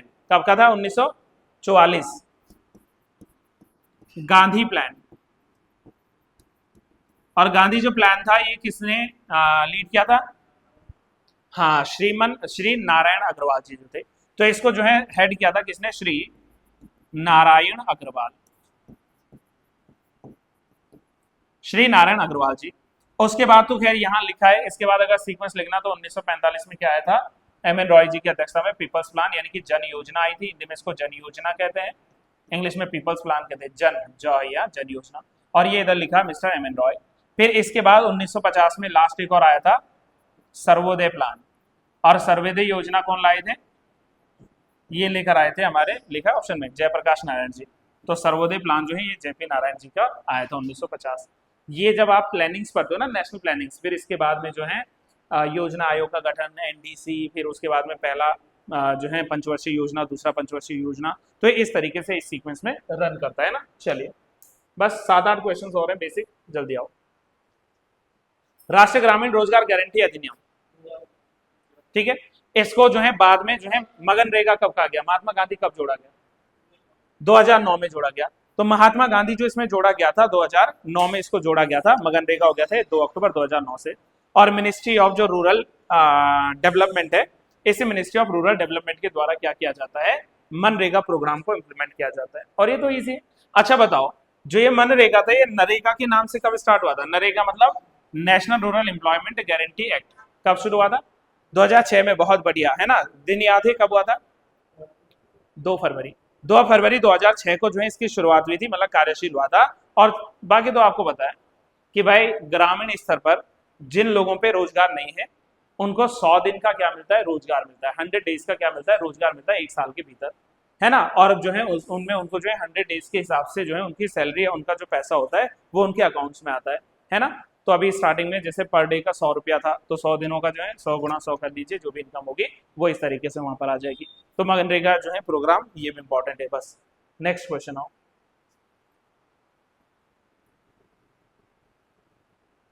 बहुत बढ़िया क्वेश्चन है। एक तरफ है योजना और दूसरी तरफ वो स्टार्ट कब हुई थी। देखो सबसे पहले पूछा है नेशनल रूरल हेल्थ मिशन 2005 में। चलिए ठीक है, तो ऑप्शन क्या आना चाहिए इसका? पहले का 2 आना चाहिए ना। पहले का क्या आया आपका? 2 आया, तो एक का लिख लीजिए आप 2, 2005। तो जहां एक का 2 नहीं है पहले उसको एलिमिनेट कर दीजिए, होल्ड ऑन। फिर कह रहा है नेशनल सोशल असिस्टेंस प्रोग्राम, बहुत ही ज्यादा इंपॉर्टेंट है, पेंशन योजना के रूप में आया था 15 अगस्त को। और आया कब था ये? 2000 या 1995। बहुत बढ़िया। तो बी का क्या होना चाहिए? 1 आना चाहिए, है ना। 15 अगस्त 1995 को आया था, पेंशन प्रोग्राम था वृद्धों के लिए, 60 साल से ऊपर के व्यक्तियों के लिए। तो 2 के बाद 1 आना चाहिए, इधर नहीं है, आंसर हमें मिल गया। यानी कि सी का क्या होना चाहिए? स्वर्ण जयंती ग्राम स्वरोजगार योजना कब आई थी? 99। Hold on. अगर यहां मैं ये पूछूं कि स्वर्ण जयंती, है ना, शहरी स्वरोजगार योजना, तो तब क्या लिखेंगे हम? हाँ, तब समय घट जाएगा और तब ये आ जाएगा कब? 1997। तब ये 97 आएगा। अगर शहरी पूछा है तो 97, ग्रामीण पूछा है तो 99। और जो है संपूर्ण ग्रामीण रोजगार योजना जो है ये 2001 में इंप्लीमेंट हुई थी। वैसे जो ये संपूर्ण ग्रामीण रोजगार योजना है ना, ये 2 योजनाओं का मिश्रण था। पहले इसकी जगह पर रोजगार आश्वासन योजना और जवाहर ग्राम समृद्धि योजना हुआ करती थी। तो जवाहर ग्राम समृद्धि योजना और आश्वासन जो योजना थी रोजगार, तो उनको मिलाकर क्या बना दी गई? संपूर्ण ग्रामीण रोजगार योजना बना दी गई थी। ये अपने आप में जो है महत्वपूर्ण है और इंपॉर्टेंट भी है ना। चलिए, तो राइट आंसर क्या बना इसका? ऑप्शन नंबर बी बना। फिर से सेम क्वेश्चन है भाई, एक तरफ योजना दूसरी तरफ उसका साल क्या है। अच्छा, प्रधानमंत्री गरीब कल्याण जो योजना है, स्कीम है या पैकेज जो है, ये कब आया था? कुछ बेसिक आइडिया हो? 2020। बहुत बढ़िया। तो यानी ए का क्या होना चाहिए? 2 होना चाहिए। अब ए का 2 हमारे पास सिर्फ एक जगह है, एलिमिनेशन मेथड, इसीलिए कहता हूं अच्छे होते हैं अगर पढ़ो। मुस्कान स्कीम कब की है जी? 2021 की है ना। इसी तरीके से जो है मिशन इंद्रधनुष 2014 में, ठीक है, बीमारियों से लड़ने के लिए था। और प्रधानमंत्री जन आरोग्य, जिसको आयुष्मान भारत स्कीम भी कहते हैं, यही तो आपकी आयुष्मान भारत। यानी कि आपको क्या मिलता है? हेल्थ इंश्योरेंस मिलता है कि भाई अगर आपको, वैसे भगवान न करे बीमारी हो कभी किसी व्यक्ति को, है ना, लेकिन इनकेस कोई सीवियर डिजीज है तो उससे लड़ने के लिए आपको 5 लाख तक की जो है मदद मिलेगी गवर्नमेंट के थ्रू, है ना। वहां पर जो है 5 लाख तक की मदद मिलेगी। अब जरा इसमें आओ कि जो मुस्कान स्कीम है ये क्यों लाई गई थी और किस चीज को लेकर थी। देखो, इसको अभी ministry of health family and welfare के द्वारा जो है मुस्कान स्कीम को क्या किया गया है, अभी रिसेंटली जो है लॉन्च किया गया है। और ये हेल्थ अवेयरनेस प्रोग्राम है, स्वास्थ्य को मतलब जो है सुधारने के लिए, स्वास्थ्य जो है सुधार के रूप में। इंद्रधनुष तो सबको पता है, 7 बीमारियों से लड़ने के लिए, जैसे इंद्रधनुष में 7 रंग होते हैं ना, तो वैसे 7 बीमारियों से लड़ने के लिए जो है मिशन लाया गया था स्टार्टिंग में। बाकी गरीब कल्याण है तो ऑब्वियस बात है भाई, गरीबों को वेलफेयर के लिए ये जो है लाया गया होगा। चलिए नेक्स्ट आ जाओ। कौन सा सुमेलित नहीं है? रंगा स्वामी का पोलो के लिए है। अब मुझे बाकी पढ़ना भी नहीं है। अच्छा, सुमेलित है पूछा हुआ? क्या पूछा हुआ? सुमेलित है। पहली बात तो ये वाला तो नहीं। रंगास्वामी कब जो है वो कभी भी पोलो में नहीं आएगा, बल्कि रंगास्वामी किसके लिए? हॉकी के लिए है। तो अगर रंगास्वामी पूछता तो मुझे हॉकी लिखना चाहिए था, विच मीन्स कि एक जहां है पहले उसको हटाओ, एक एक एक। अब एक जहां भी था मैंने हटा दिया, यानी बाकी सब ठीक है। शीश महल ट्रॉफी क्रिकेट से है ना। यादविंद्र कप जो है ये हॉकी से है। रोवर्स कप ये जो है फुटबॉल से है। अब क्रिकेट में पूछूंगा तो भाई आप बोलेंगे क्या पूछ रहे हो, रणजी ट्रॉफी खेलते हो आप लोग? आप लोग खेलते हो या नहीं खेलते हो, लेकिन देखते होंगे। आईपीएल भी लिखूं? नहीं, चलिए। देवधर, दिलीप, विजय हजारे, ईरानी कप, ये सब क्या है, क्रिकेट को लेकर है। अगर हम हॉकी से बात करें तो आगा खान बैटन है, ध्यानचंद्र जी ऑब्वियस सी बात है, नेहरू ट्रॉफी है ना, या जो है लेडी रतन टाटा ट्रॉफी है, ये सब किस में है, हॉकी में। और अगर आपसे फुटबॉल पूछेगा तो फुटबॉल में तो जैसे रोवर्स कप है, और पूरे विश्व में सबसे ज्यादा फेमस फीफा, फीफा कप है ना पूरे विश्व में। फीफा है, डूरंट है, सुब्रतो है, ठीक है, या फिर जो है संतोष ट्रॉफी है। तो ये सब किससे जुड़ी हुई है, ये फुटबॉल से जुड़ी हुई ट्रॉफीज है। सवाल ऐसा भी बन जाते हैं कई बार। वर्ल्ड बैंक का हेडक्वार्टर, ये तो इजी होना चाहिए भाई, वॉशिंगटन डीसी, यानी एक का दो लिखना है। एक का दो एक ही जगह है, बाकी हम लोग नहीं जाएंगे। यूनेस्को का है पेरिस में, ईयू यूरोपियन यूनियन का है ब्रसेल्स में, और आसियान का है जकार्ता इंडोनेशिया में। एक एक दो दो लाइन ज्यादा नहीं। वर्ल्ड बैंक का गठन कब हुआ था? हाँ, आप भूलेंगे नहीं, देखो ब्रेटन वुड कॉन्फ्रेंस हुआ था, अगर आपको याद है कि नहीं? एक जो है ब्रेटन वुड कॉन्फ्रेंस हुआ था, और ये जो ब्रेटन वुड कॉन्फ्रेंस हुआ था इसी के तहत 1944 में आईएमएफ यानी इंटरनेशनल मॉनेटरी फंड, विश्व मुद्रा कोष, और आईबीआरडी यानी कि international bank for reconstruction and development, इसका गठन हुआ। और यही जो आईबीआरडी है, इसी का नाम बाद में बदला गया और ये रिनेम्ड हुआ एज वर्ल्ड बैंक। तो भाई यही तो आपका वर्ल्ड बैंक है। विश्व बैंक ही क्या है, international bank for reconstruction and development. और बाद में इस वर्ल्ड बैंक ग्रुप में टोटल 5 जो है समुदाय जुड़े, और इसलिए इन 5 समुदायों को, इन 5 बैंकों को वर्ल्ड बैंक ग्रुप के नाम से जो है जानते हैं। दूसरी बात, यूनेस्को का गठन कब हुआ था? 1900, ये तो आपका वर्ल्ड बैंक तो हो गया 1944, और ये कब हुआ? 1945 में गठन हुआ था, 1946 से इंप्लीमेंट ये हो गया था, है ना। ये चीजें हमसे पूछ लेता है कि कौन सा कब बना। 16 नवंबर 1945 को जो है इसका गठन हुआ था। फिर यूरोपियन यूनियन कब बना था? 1993 में। टोटल कितने देश हैं आज यूरोपियन यूनियन में? टोटल 27 देश हैं। क्या भारत इसका सदस्य है, हाँ या ना? तो भारत इसका सदस्य नहीं है। और आसियान दिवस मनाते हैं 8 दिसंबर को, पक्का ना? 8 दिसंबर को क्या मनाते हैं आप लोग, पक्का? कंफ्यूजन लग रही है मुझे, रुको जरा रिकॉल करने दो। 8 नहीं, देखो इसलिए ना कहीं डाउट हो जाते हैं। ये 8 अगस्त आएगा। 8 अगस्त 1967 जितना भी होता है 67 में आसियान बना था। और मैं कितनी बार बता दिया हूं कि आसियान में कुल 10 देश हैं।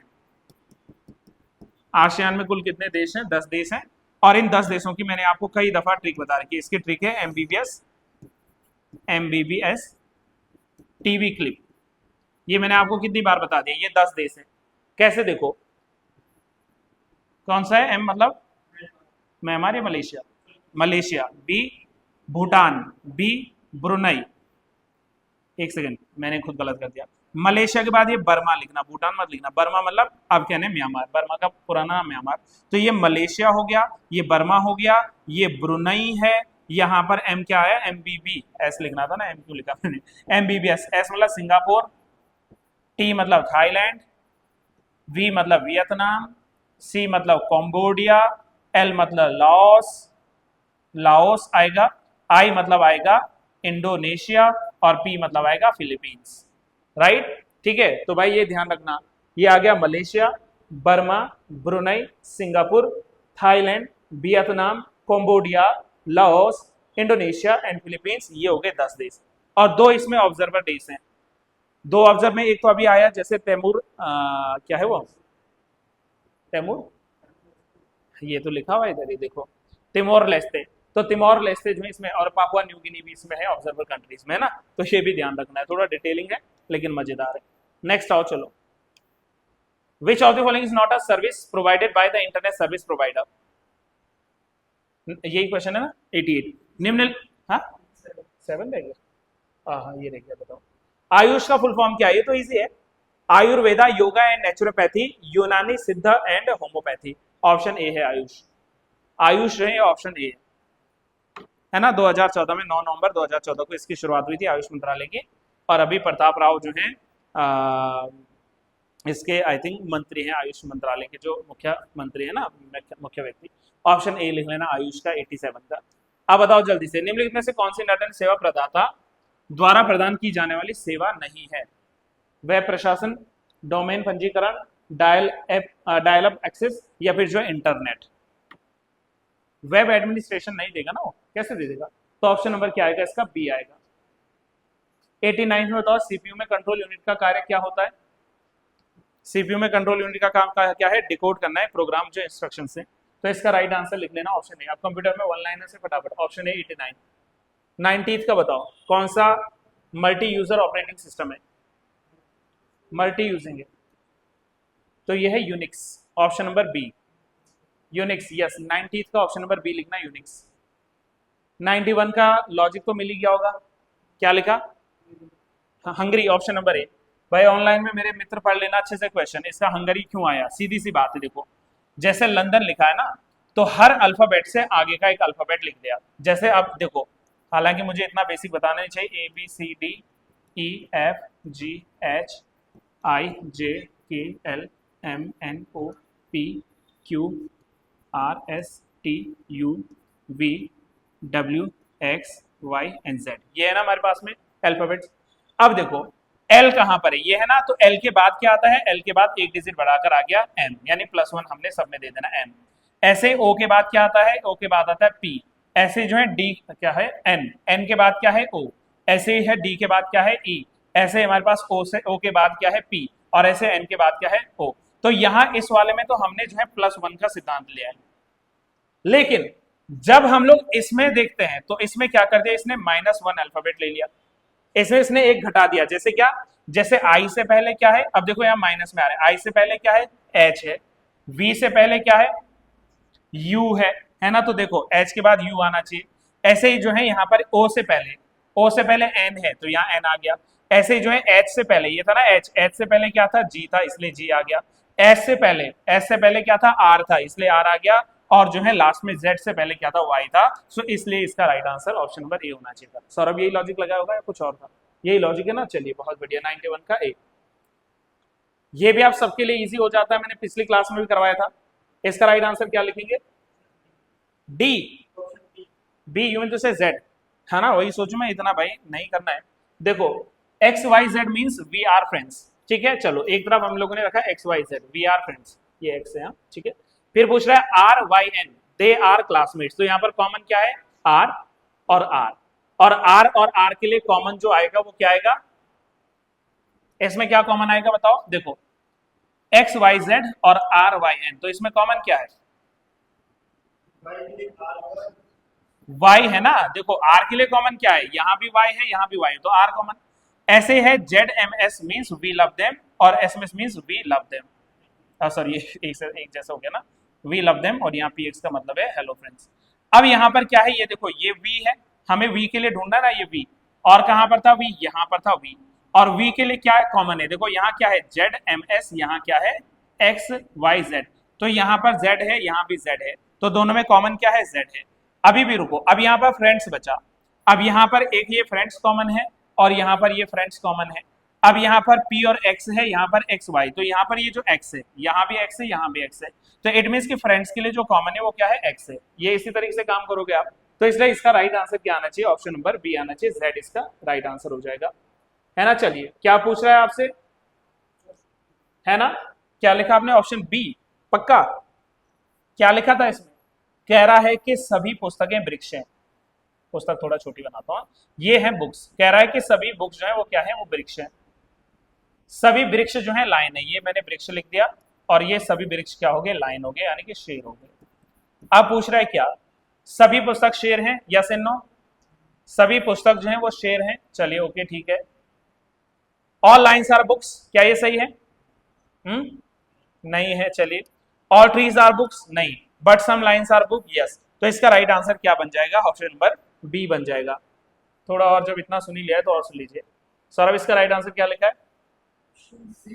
ना ना ना, यहाँ देखो हर बार सेम लॉजिक मत लगाना, लास्ट टाइम भी ऐसे कुछ एक लॉजिक था। इधर देखो यहाँ क्या कैसे बनेगा? यहां क्या बन रहा है कि हाँ, जैसे हमारे पास में स्क्वायर है, तो इस स्क्वायर के भीतर जो है एक जैसी संरचना है, जैसे ये और ये पहले में है। यहां हमारे पास स्क्वायर है, इसके पीछे एक जैसे जो है संरचना है, स्क्वायर स्क्वायर, तो दूसरा ये वाला सही है। फिर इसी के तरह देखो हमारे पास में कौन सी संरचना आ रही है, ये वाली, है ना, कि हमारे पास में क्या है, देखो 1 7 और 9, देखो स्क्वायर के भीतर फिर सर्कल और सर्कल, पहले ट्राइंगल फिर जो है स्क्वायर फिर सर्कल, एक जैसी संरचना है। तो 1 और 7 और 9 में एक जैसा बन रहा है। होल्ड ऑन, 2 3 और 6 में देखो, 2 में क्या है, एक स्क्वायर उसके भीतर स्क्वायर और उसके बेस में लगा हुआ कुछ और, 2 में जो है ऐसा है, 3 में देखो सर्कल है, सर्कल जो है इसके बेस में लगा हुआ है एक जैसी, 6 में क्या है, एक जो है त्रिभुज है, त्रिभुज के बेस में ये लगा हुआ है, तो ये भी एक जैसा है। फिर हम चलते हैं 4 पे, 4 में क्या है, कोने टच हो रखे हैं, देखो ये दोनों कोने टच हो रखे हैं। 5 में क्या है, 5 में देखो ये जो है कोनों से इसे टच हो रहा है, और 8 में भी क्या आ जाएगा, 8 में भी ये जो है इस तरीके से कोनों से टच हो रहा है। तो मेरे मुताबिक इसका राइट आंसर होना चाहिए ऑप्शन नंबर ए बिल्कुल इसका सही जवाब है 94 का, है ना। 95 पे आओ, क्या बना इसका, बी। अच्छा, इसमें से आपने कौन से कॉमन 2 चुने, ये 2 कॉमन चुने होंगे, और इन 2 कॉमन्स में क्या आप लोगों ने इसका जो है कैसे बनाया होगा, सोचो। इसमें कॉमन हमने यही तो लेने थे 2, क्या लिया इसमें से, पहले देखो सी कॉमन है ना, देखो ये सी है ये सी है, तो यहीं से चलते हैं। फॉर एन एग्जाम्पल यहां से मैंने लिया सी ए ई, ऐसे चल रहा हूं मैं इसमें एंटी क्लॉक, एक्सक्यूज मी, है ना, क्या चला यहाँ पर, एंटी क्लॉक ना। तो सी ए ई, ऐसे यहां से चलो सी डी, और ये क्या है बी। अब हमसे क्वेश्चन क्या पूछ रहा है कि डी के सामने क्या है, तो ऑब्वियस हो गया ये डी के सामने क्या है, ए है, सो इट मींस इसका आंसर क्या लिखा आपने, ऑप्शन नंबर बी लिखा, राइट, ऑप्शन नंबर जो है बी लिखा। नेक्स्ट आओ 96 पे, हाँ ये तो भाई सबसे इजी है ये तो सबसे इजी है, चलो सॉल्व करो फटाफट, मुझे बताओ। 6 प्लस का मतलब क्या है, प्लस का अर्थ इंटू है ना, इंटू है, फिर 3, अब बताओ इंटू का अर्थ क्या है, माइनस है यानी 1, अब बताओ प्लस का अर्थ क्या है, मल्टीप्लिकेशन है, मल्टीप्लाई है ना पक्का, ये मल्टीप्लाई हो गया, प्लस का अर्थ भी गुणा है ना, पहले में क्या था, रुको, प्लस का मतलब क्या था, सेम था ना। अब क्या आया 5, ये आया। अब देखो सबसे पहले बॉड मास लगाओ, बॉड मास में क्या आता है, सबसे पहले ब्रैकेट, तो ब्रैकेट को सॉल्व करो, 3 में से 2 गया 2, इंटू क्या है 6, इंटू क्या है 5, 6 2 नहीं 12, 12 5 7, या 5 2 10, 10 6 60, तो आंसर क्या आ रहा है इसका, ऑप्शन नंबर सी आ रहा है, 60 इज द राइट आंसर। ठीक है, मोबाइल चेक करते रहना है चल रहा है कि नहीं चल रहा है। इसका राइट आंसर क्या लिखा, 97, ठीक है, बुधवार या मंगलवार,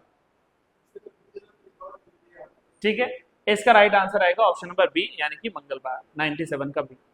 98 का क्या लिखा, बी, यानी कि इसका राइट आंसर क्या आएगा, बी। अच्छा बी आए तो ऐसे नहीं कि आप सी पे बी लिख दो, बी मतलब ये बी वाला ऑप्शन ए सही आएगा इसका राइट आंसर ना, बी वाला ऑप्शन। और लास्ट जो आएगा हमारे पास में 99 और 100 क्वेश्चन, लास्ट 2, तो 99 का राइट आंसर ऑप्शन ए बिल्कुल ठीक है, साउथ इसका सही आंसर आएगा, है ना। और 100 का ऑप्शन बी के जो है इसका सही जवाब आया, ऑप्शन नंबर बी यानी कि के। तो ये है आज के बड़े 100 क्वेश्चंस, थोड़ा एक्सप्लेन में डिटेल लग जाता है, समय लग जाता है, बट ये आपके बेनिफिट की चीज़ें हैं। 100 प्रश्न आप पढ़ते हो, 200-250 प्रश्न पढ़ के जाते हो यहाँ से, ठीक है। तो रेस्ट ऑफ चीज़ें फॉर नेक्स्ट कल के लिए, ठीक है, चलिए।